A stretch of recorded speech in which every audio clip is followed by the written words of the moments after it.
ओम सदाशिवसमारम्भां शङ्कराचार्यमध्यमाम् अस्मदाचार्यपर्यन्तां वन्दे गुरुपरम्पराम्। श्रुतिस्मृतिपुराणानाम् आलयं करुणालयं नमामि भगवत्पादं शङ्करं लोकशङ्करम्। शङ्कारूपेण मच्चित्तं सङ्गीकृतमुभोध्यया किङ्करीयस्य सा माया शङ्कराचार्यमाश्रये।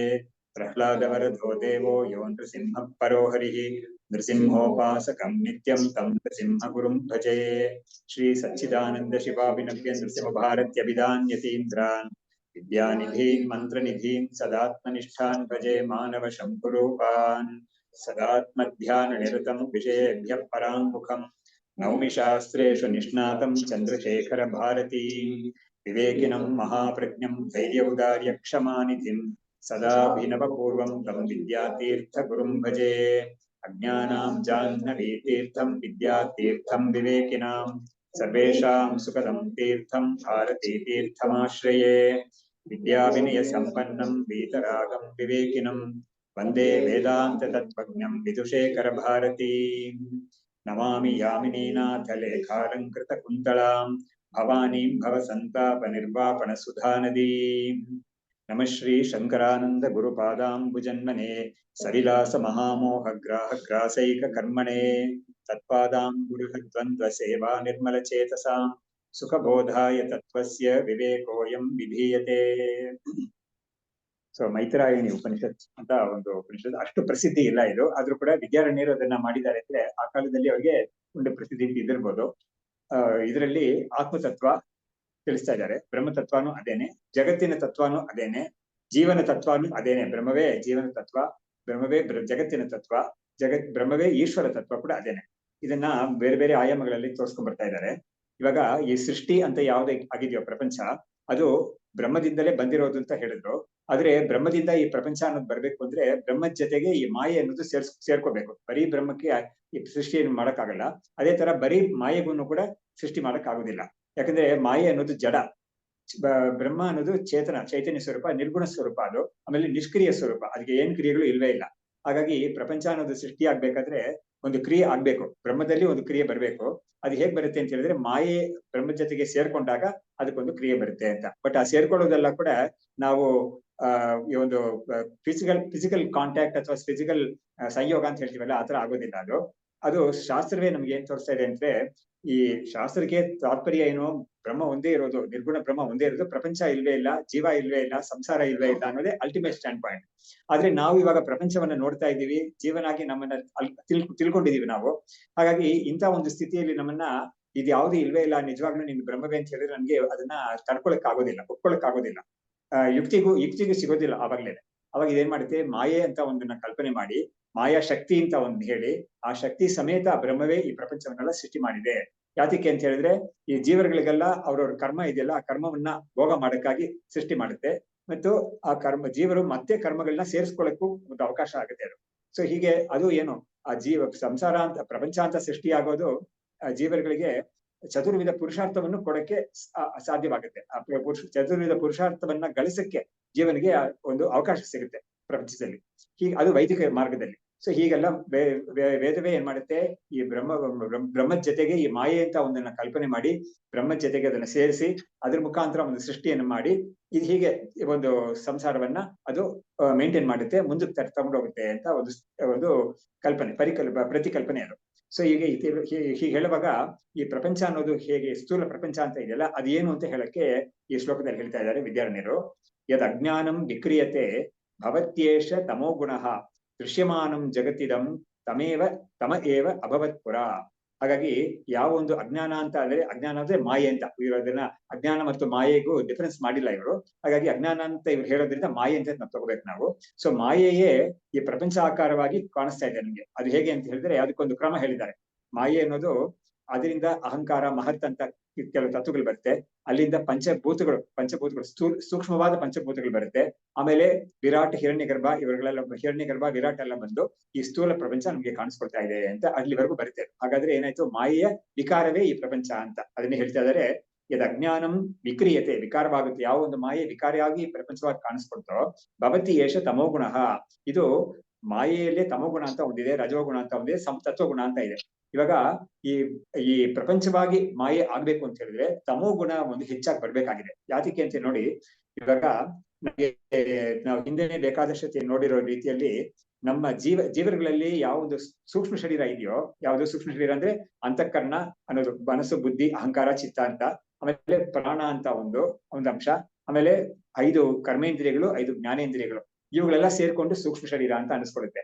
ಈ ಸೂಕ್ಷ್ಮ ಶರೀರ ಆಗಿರೋದು ಪಂಚಭೂತಗಳ ಒಂದು ಅಪಂಚೀಕೃತವಾದ ಪಂಚಭೂತಗಳಿಂದ, ಅವುಗಳಿಂದ ಆಗಿರೋದು, ಸತ್ವ ಮತ್ತು ರಜೋಗಳಿಂದ ಆಗಿರೋದು. ಅವಾಗ ಈ ಸ್ಥೂಲ ಶರೀರ ಅನ್ನೋದು ತಮೋ ಗುಣದಿಂದ ಆಗಿರೋದು. ಅದೇ ತರ ಈ ಸ್ಥೂಲ ಪ್ರಪಂಚ ಅನ್ನೋದು ಕೂಡ ತಮೋ ಗುಣದಿಂದ ಆಗಿರೋದು ಅಂತ ಅದನ್ನ ಹೇಳ್ತಾ ಇದ್ದಾರೆ ಇವರು. ಯದ್ ಅಜ್ಞಾನಂ ವಿಕ್ರಿಯತೆ ಭವತ್ಯೇಷ ತಮೋ ಗುಣ ದೃಶ್ಯಮಾನಂ ಜಗದಿದಂ ತಮ ಏವ ಅಭವತ್ ಪುರ. ಹಾಗಾಗಿ ಯಾವ ಒಂದು ಪ್ರಪಂಚವನ್ನ ನಾವು ಇವಾಗ ನೋಡ್ತಾ ಇದೀವೋ ಅದು ತಮೋ ಗುಣದಿಂದ ಆಗಿರೋದು. ಅದು ಈ ದೃಶ್ಯಮಾನ ಜಗತ್ ಅದೇ ನಮ್ಗೆ ಇದಕ್ಕೆ ಸಿಗ್ತಾ ಇದೆಯಲ್ಲ, ನಮ್ಗೆ ಒಂದು ಅನುಭವಕ್ಕೆ ಸಿಗ್ತಾ ಇದೆಯಲ್ಲ ಈ ಪ್ರಪಂಚ ಅನ್ನೋದು, ಅದು ತಮೋ ಗುಣವೇ ಅದು. ಅದನ್ನ ನಾವೇನ್ ಮಾಡ್ಬೇಕಾಗಿದೆ, ಆ ತಮೋ ಗುಣವಾದ ಪ್ರಪಂಚವನ್ನ ನಾವು ಈ ಪ್ರಪಂಚ ಅನ್ನೋದು ಇವಾಗ ತೋರ್ಕೊಳ್ಳೋಕೆ ಮುಂಚೆ ಅದು ತಮಸ್ಸಾಗೆ ಇತ್ತು ಅಂತ ನಾವು ತಿಳ್ಕೊಬೇಕು ಅಂತ. ತಮೋ ಭೂಯಿಷ್ಠವಾಗಿ ಹೆಚ್ಚಾಗಿ ತಮಸ್ಸಾಗಿ ಅಂದ್ರೆ ಏನಾಯ್ತು, ಅದು ಅವ್ಯಕ್ತವಾದ ಒಂದು ಅವಸ್ಥೆಯಲ್ಲಿ ಇತ್ತು. ಅದು ಅದೇ ಇಲ್ಲ, ಇನ್ನು ಮಾರ್ಪಾಡಾಗಿ ಮುಂಚೆ ಅದು ತಮಸ್ಸಾಗೆ ಇತ್ತು ಅಂತ ಹೇಳ್ತಾ ಇದ್ದಾರೆ. ಆಮೇಲೆ ಈಶೇನ ಪ್ರೇರಿತಂ ಯತ್ ಜಗತ್, ಅದು ಈಶ್ವರನಿಂದ ಪ್ರೇರಿತವಾಗುತ್ತೆ. ಅಂದ್ರೆ ಈ ಒಂದು ತಮೋ ಗುಣ ಅನ್ನೋದು ಅದೇನಾಗುತ್ತೆ, ರಜೋಗುಣವಾಗಿ ಆಗುತ್ತೆ. ರಜೋಗುಣವು ಇದೇ ತರ ಈಶ್ವರನಿಂದ ಪ್ರೇರಿತವಾಗಿ ಅದು ಸತ್ವಗುಣವಾಗಿ ಆಗುತ್ತೆ ಅಂತ ಹೇಳ್ಬಿಟ್ಟು 3 ಗುಣಗಳಿಗೂ ಕೂಡ ನಮ್ಗೆ ಈ ಪ್ರಪಂಚದಲ್ಲಿ ಅವಕಾಶ ಇರುತ್ತೆ ಅನ್ನೋದನ್ನ ಹೇಳ್ತಾ ಇದ್ದಾರೆ. ಅದಕ್ಕೊಂದು ಉದಾಹರಣೆ ಕೊಡ್ತಾ ಇದ್ದಾರೆ, ಜಲತರಂಗವತ್ ಅಂತ. ಈಶೇನ ಪ್ರೇರಿತಂ ಸತ್ ಸ್ಯಾತ್ ರಜಃ ತರಂಗವತ್ ರಜೋಪಿ ಪ್ರೇರಿತಂ ತದ್ವತ್ ಸತ್ವಂ ಏವಂ ಗುಣತ್ರಯಂ ಅಂತ. ಇವಾಗ ನೋಡಿ, ನಾವು ಒಂದು ಜಲತರಂಗ ಅಂತ ಹೇಳಿದ್ರೆ ನೀರಿನ ಒಂದು ಅಲೆ, ನೀರಲ್ಲಿ ಒಂದು ಅಲೆ ಅಂತ.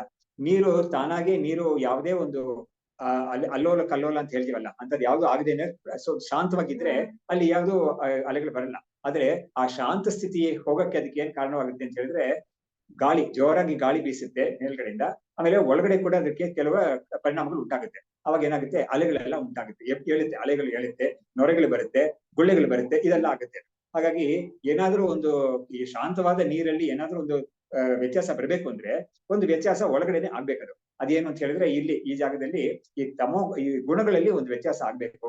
ಆ ಗುಣಗಳಲ್ಲಿ ಅದಕ್ಕೆ ಏನ್ ಹೇಳ್ತಾರೆ ಅಂದ್ರೆ, ಗುಣಗಳಲ್ಲಿ ಒಂದು ಪರಿಣಾಮ ಉಂಟಾಗ್ಬೇಕು ಅಂತ, ಅದು ಹೇರುಪೇರು ಉಂಟಾಗ್ಬೇಕು ಅಂತ. ಹಾಗಾದಾಗ ಈ ಪ್ರಪಂಚ ಅನ್ನೋದು ಉಂಟಾಗುತ್ತೆ ಅಂತ ಹೇಳ್ತಾ ಇದ್ದಾರೆ. ಅವಾಗ ತಮೋಗುಣ ಅನ್ನೋದು ರಜೋಗುಣವಾಗುತ್ತೆ, ರಜೋಗುಣ ಅನ್ನೋದು ಸತ್ವಗುಣ ಆಗುತ್ತೆ ಅಂತ ಹೇಳ್ಬಿಟ್ಟು ಈ ರೀತಿಯಲ್ಲಿ ಒಂದು ಕಾಸ್ಮಿಕ್ ಲೆವೆಲ್ ಅಲ್ಲಿ ಈ ತರ ಆಗುತ್ತೆ ಅಂತ ಹೇಳಿದ್ರು. ಆಮೇಲೆ ಸಮಷ್ಟಿ ರೂಪೋ ಅಹಂಕಾರ ಸತ್ವಾತ್ ಸಾರಃ ಸಮುದ್ರತಃ ಚಿದ್ಬಿಂಬ ಪ್ರತಿಬಿಂಬಾಭ್ಯಾಂ ಯುಕ್ತ ಅಸೌ ಚೇತನೋ ಭವೇತ್. ಸರಿ, ಇವಾಗ ಚೈತನ್ಯ ಅಂತ ಒಂದು ಬರ್ಬೇಕು ನಮ್ಗೆ. ಅದು ಎಲ್ಲಿಂದ ಬರುತ್ತೆ, ಹೇಗ್ ಬರುತ್ತೆ ಅನ್ನೋದನ್ನ ಇವರು ಹೇಳ್ತಾ ಇದ್ದಾರೆ. ಅದನ್ನ ಸಮಷ್ಟಿ ರೂಪ ಅಹಂಕಾರ, ಈ ಅಹಂಕಾರ ಅಂತ ಒಂದು ತತ್ವ ಇದೆ. ಅಹಂಕಾರ ಅನ್ನೋದು ನಮ್ಗೆ ನಮ್ಮ ಶರೀರದಲ್ಲಿ ನಮಗೆ ಒಂದು ಸೂಕ್ಷ್ಮ ಶರೀರ ಇದೆಯಲ್ಲ, ಅದರಲ್ಲಿ ಅಂತಃಕರಣ ಅನ್ನೋದ್ರಲ್ಲಿ ಒಂದು ಅಂಶ ಅಹಂಕಾರ ಅನ್ನೋದು, ಮನಸ್ಸು, ಬುದ್ಧಿ, ಚಿತ್ತ, ಅಹಂಕಾರ ಅಂತ. ಆದ್ರೆ ಕಾಸ್ಮಿಕ್ ಲೆವೆಲ್ ಅಲ್ಲಿ ಒಂದು ಅಹಂಕಾರ ಅಂತ ಇದೆ. ಅದು ಈ ಅಹಂಕಾರ, ಈ ನಮ್ಮಲ್ಲಿರೋ ಈ ಅಹಂಕಾರ ಅನ್ನೋದು ನಮಗೆ ಬಂಧಕ್ಕೆ ಕಾರಣವಾಗುತ್ತೆ. ಬಂಧವನ್ನ ಇನ್ನು ಗಟ್ಟಿ ಮಾಡ್ಕೊಳಕ್ಕೆ ಕಾರಣವಾಗುತ್ತೆ. ಯಾಕಂದ್ರೆ ನನ್ನ ಮನೆ ಇದು, ನನಗೆ ಸೇರಿದವರು ಇವರು, ನನ್ನ ಆಸ್ತಿ ಇದು ಅಂತೆಲ್ಲ ನಮ್ಗೆ ಹೇಳ್ಕೊಂಡು ಹೀಗೆ ನಮ್ಮ ಪ್ರಪಂಚ, ನಮ್ಮ ಸಂಸಾರ ಹೀಗೆ ಹೋಗ್ತಾ ಇರೋದು. ಆದ್ರೆ ಕಾಸ್ಮಿಕ್ ಲೆವೆಲ್ ಅಲ್ಲಿ ಒಂದು ಅಹಂಕಾರ ಅಂತ ಒಂದಿದೆ. ಅದಕ್ಕೆ ಈ ತರ ಬಂಧ ಉಂಟು ಮಾಡೋ ಇದು ಸ್ಥಿತಿ ಅದಕ್ಕಿಲ್ಲ, ಅಂತ ಸ್ಥಿತಿ ಅದಕ್ಕಿಲ್ಲ. ಯಾಕಂದ್ರೆ ಅದು ಈಶ್ವರನದೇ ಒಂದು ರೂಪ. ಅದು ಯಾವ್ದು ಹಿರಣ್ಯಗರ್ಭ ಅನ್ನೋದು ಈಶ್ವರನದೇ ಒಂದು ರೂಪ. ಅದು ಹಾಗಾಗಿ ಆ ಅಹಂಕಾರ ಇದೆಯಲ್ಲ, ಆ ಅಹಂಕಾರ ಅನ್ನೋದು ಸತ್ವ ಅದರಲ್ಲಿ ಜಾಸ್ತಿ ಇರುತ್ತೆ ಅದರಲ್ಲಿ ಅಂತ ಅದಕ್ಕೆ ಹೇಳ್ತಾ ಇದ್ದಾರೆ. ಸಮಷ್ಟಿ ರೂಪ ಅಹಂಕಾರ ಸತ್ವಾತ್ ಸಾರಃ ಸಮುದ್ರತಃ. ಹಾಗಾಗಿ ಅದು ಸಾರ, ಅದು ಸತ್ವದ ಒಂದು ಸಾರವಾಗಿರುತ್ತೆ. ಅದು ಸತ್ವಗುಣದಿಂದ ಅದು ಮೇಲಕ್ಕೆ ಬಂದಿದೆ ಅದು ಅಂತ ಹೇಳಿದ್ರೆ, ಈ ಹಿರಣ್ಯಗರ್ಭ ಅಂತ ಒಂದು ರೂಪವನ್ನು ಅದು ಪಡ್ಕೊಂಡಿದೆ. ಅದು ಚಿದ್ಬಿಂಬ ಪ್ರತಿಬಿಂಬಾಭ್ಯಾಂ ಯುಕ್ತ ಅಸೌ ಚೇತನೋ ಭವೇತ್. ಹಾಗಾದ್ರೆ ಅದಕ್ಕೆ ಹಿರಣ್ಯಗರ್ಭ ಅಂತ ಹೆಸರು. ಅದು ಚಿತ್ ಅಂದ್ರೆ ಚೈತನ್ಯ, ಕೇವಲ ಚೈತನ್ಯ, ಅದೇ ಬಿಂಬ. ಆಮೇಲೆ ಪ್ರತಿಬಿಂಬ ಅದರ ಒಂದು ರಿಫ್ಲೆಕ್ಷನ್. ಅದು ಏನ್ ಬೆಳುತ್ತೆ ಅಂತ ಹೇಳಿದ್ರೆ, ಈ ಮಾಯೆ ಅಂತ ಹೇಳ್ತೀವಲ್ಲ, ಅದ್ರಲ್ಲಿ ಬಿದ್ದಾಗ ಅದಕ್ಕೆ ಈಶ್ವರ ಅಂತ ಹೆಸರು. ಆ ಈಶ್ವರ ಅನ್ನೋದಕ್ಕೇನೆ ಹಿರಣ್ಯಗರ್ಭ ಅಂತ ಒಂದು ಹೆಸರಲ್ಲಿ ಅದನ್ನ ಹೇಳ್ತಾ ಇದ್ದಾರೆ. ಹಾಗಾದ್ರೆ ಏನಾಯ್ತು, ಈಶ್ವರ ಅಂತ ಒಂದು ಉಂಟಾಗ್ಬೇಕಾದ್ರೆ ಅದು ಮಾಯೆ ಅಂತ ಒಂದು ಶಕ್ತಿ ಇದೆಯಲ್ಲ, ಅದರಲ್ಲಿ ಚೈತನ್ಯ, ಆತ್ಮ ಚೈತನ್ಯದ ಒಂದು ಪ್ರತಿಫಲನ ಅದ್ರಲ್ಲಿ ಆಗ್ಬೇಕು. ಅವಾಗ ಈಶ್ವರ ಅಂತ ಒಂದು ತತ್ವ ಉಂಟಾಗುತ್ತೆ. ಅವಾಗ ಏನಾಯ್ತು, ಈಶ್ವರ ಜಡ ಅಲ್ಲ, ಖಂಡಿತ. ಬರೀ ಮಾಯೆಯಾಗಿದ್ರೆ ಅದು ಜಡ. ಆದ್ರೆ ಬರೀ ನಿರ್ಗುಣ ಬ್ರಹ್ಮವಾಗಿದ್ರೆ ಅದೇನು ಏನು ಮಾಡಕ್ಕಾಗೋದೇ ಇಲ್ಲ, ಯಾವುದೇ ಕ್ರಿಯೆಯನ್ನು ಮಾಡಕ್ಕಾಗೋದೇ ಇಲ್ಲ. ಅದಕ್ಕೆ ಶಂಕರಾಚಾರ್ಯರು ಈ ಬ್ರಹ್ಮಸೂತ್ರ ಭಾಷೆಯಲ್ಲಿ ಒಂದು ಕಡೆ ಅವರು ಹೇಳಿದ್ದಾರೆ, ನಾವು ಕೂಡ ಅಂದ್ರೆ ವೇದಾಂತಿಗಳು ಕೂಡ ನಾವು ಈ ಒಂದು ಶಕ್ತಿಯನ್ನ ಒಪ್ಪಲೇಬೇಕು, ನಾವು ಯಾವ್ದನ್ನ ಮಾಯಾ ಶಕ್ತಿ ಅಂತ ಒಪ್ಪಲೇಬೇಕು. ನಾವು ಅದನ್ನ ಒಪ್ಪಲೇ ಹೋದ್ರೆ ಈ ವೇದಾಂತದ ಬ್ರಹ್ಮ ಏನು ಮಾಡಕ್ ಆಗೋದೇ ಇಲ್ಲ ಅದಕ್ಕೆ ಅಂತ ಹೇಳಿದ್ದಾರೆ ಅವರು. ಇದು ನೋಡಿದ್ರೆ ನಮಗೆ ಯಾವ ಜ್ಞಾಪಕ ಬರುತ್ತೆ ಅಂತ ಹೇಳಿದ್ರೆ, ಸೌಂದರ್ಯ ಲಹರಿ ಮೊದಲ ಶ್ಲೋಕ, ಶಿವ ಶಕ್ತಿಯಾಯುಕ್ತ ಯದಿ ಭವತಿ ಅಂತ ಹೇಳಿದಿಲ್ಲ, ಶಕ್ತ ಪ್ರಭವಿತಂ ಅಂತ. ಹಾಗಾಗಿ ಅವನಿಗೇನು ಮಾಡಕ್ ಆಗೋದೇ ಇಲ್ಲ. ಈ ಶಿವ ಅನ್ನೋದಕ್ಕೆ ಈ ಶಕ್ತಿ ಅನ್ನೋದು ಸೇರದೆ ಹೋದ್ರೆ ಆ ಶಿವ ಅನ್ನೋದಕ್ಕೆ ಏನು ಮಾಡಕ್ಕೆ ಆಗುದಿಲ್ಲ ಅದಕ್ಕೆ. ಹಾಗಾದ್ರೆ ಅದು ಏನಾದ್ರೂ ಮಾಡ್ಬೇಕಾದ್ರೆ ಅದಕ್ಕೊಂದು ಚಲನೆ, ಒಂದು ಸ್ಪಂದನೆ ಸ್ಪಂದಿತ ಅಂತ ಬರುತ್ತಲ್ವಾ, ಸ್ಪಂದಿತಮಪಿ ಅಂತ.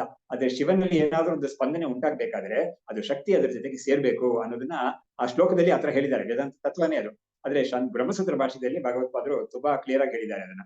ಈ ಶಕ್ತಿ ಅಂತ ಒಂದನ್ನ ನಾವು ಒಪ್ಪದೆ ಹೋದ್ರೆ ಈ ನಮ್ಮ ವೇದಾಂತದ ಬ್ರಹ್ಮ ಏನು ಮಾಡಕ್ ಆಗೋದೇ ಇಲ್ಲ, ಅದು ಸುಮ್ಮನೆ ಇರ್ಬೇಕು ಅದಕ್ಕೆ. ಅವಾಗ ಏನು, ಯಾಕಂದ್ರೆ ಸೃಷ್ಟಿ ಸ್ಥಿತಿ ಸಂಹಾರ ಅಂತ ಆದ್ರೇನೆ ಪ್ರಪಂಚ ಅಂತ ಇರೋದು, ಸಂಸಾರ ಅಂತ ಇರೋದೆ. ಹಾಗಾಗಿ ಈ ಮಾಯೆ ಸೇರ್ಕೊಳ್ಳೇಬೇಕು ಅಂತ ಹೇಳಿದ್ರು. ಅವಾಗ ಬರೀ ಮಾಯೆ ಆಗಿದ್ರೆ ಜಡ, ಅದು ಬರೀ ಚೈತನ್ಯವಾಗಿದ್ರೆ ಅದಕ್ಕೇನು ಮಾಡಕ್ ಆಗೋದೇ ಇಲ್ಲ. ಅವಾಗ ಇದು ಸೇರ್ಕೊಂಡಾಗ ಏನಾಗುತ್ತೆ, ಈಶ್ವರ ಅಂತ ಒಂದು ಚೈತನ್ಯ ತತ್ವ, ಒಂದು ಚೇತನ ತತ್ವ ಒಂದು ಉಂಟಾಗುತ್ತೆ. ಅದನ್ನ ಹೇಳ್ತಾ ಇದ್ದಾರೆ, ಚಿತ್ ಬಿಂಬ ಪ್ರತಿಬಿಂಬಾಭ್ಯಾಂ ಯುಕ್ತ ಅಸೌ ಚೇತನೋ ಭವೇತ್. ಇವಾಗ ಬಿಂಬ ಪ್ರತಿಬಿಂಬ ಅಂತ ಹೇಳೋದು ತುಂಬಾ ಎಲ್ಲರಿಗೂ ಒಪ್ಕೊಳ್ಳೋ ತರ, ಎಲ್ಲರಿಗೂ ತಿಳ್ಕೊಳ್ಳೋಕೆ ಆಗೋ ತರ ಒಂದು ಉದಾಹರಣೆ ಏನು ಅಂದ್ರೆ, ಕನ್ನಡಿ ಮುಂದೆ ನಿಂತಿರುವ ನಾವು. ಹಾಗಾಗಿ ನಾವು ಬಿಂಬ, ಕನ್ನಡಿಯಲ್ಲಿ ನಮ್ಮ ಪ್ರತಿಬಿಂಬ ಬೀಳುತ್ತೆ. ಹಾಗಾಗಿ ಕನ್ನಡಿ ಅನ್ನೋದು ಈ ಪ್ರತಿಬಿಂಬವನ್ನ ಗ್ರಹಿಸ್ಕೊಳ್ಳಕ್ಕೆ ಒಂದು ಮೀಡಿಯಂ ಆಗುತ್ತೆ ಅದು. ಹಾಗಾಗಿ ಕನ್ನಡಿ ಅಂತ ಒಂದು ಉಪಾಧಿ ಅಂತ ಹೇಳ್ತಾರೆ ಅದಕ್ಕೆ. ಹಾಗಾಗಿ ಕನ್ನಡಿ ಅಂತ ಉಪಾಧಿ ಇದ್ರೆ ಅವಾಗ ಈ ಒಂದು ಬಿಂಬ ವ್ಯಕ್ತಿ ಅಂತ ಒಬ್ಬ ಇದಾನಲ್ಲ, ಅವನ ಒಂದು ಪ್ರತಿಬಿಂಬ ಅದರಲ್ಲಿ ಬೆಳಕ್ ಸಾಧ್ಯವಾಗುತ್ತೆ. ಇಲ್ಲಿ ಕನ್ನಡಿ ಅನ್ನೋ ಸ್ಥಾನದಲ್ಲಿ ಮಾಯೆ ಅಂತ ಇರೋದು, ಬಿಂಬ ಚೈತನ್ಯ.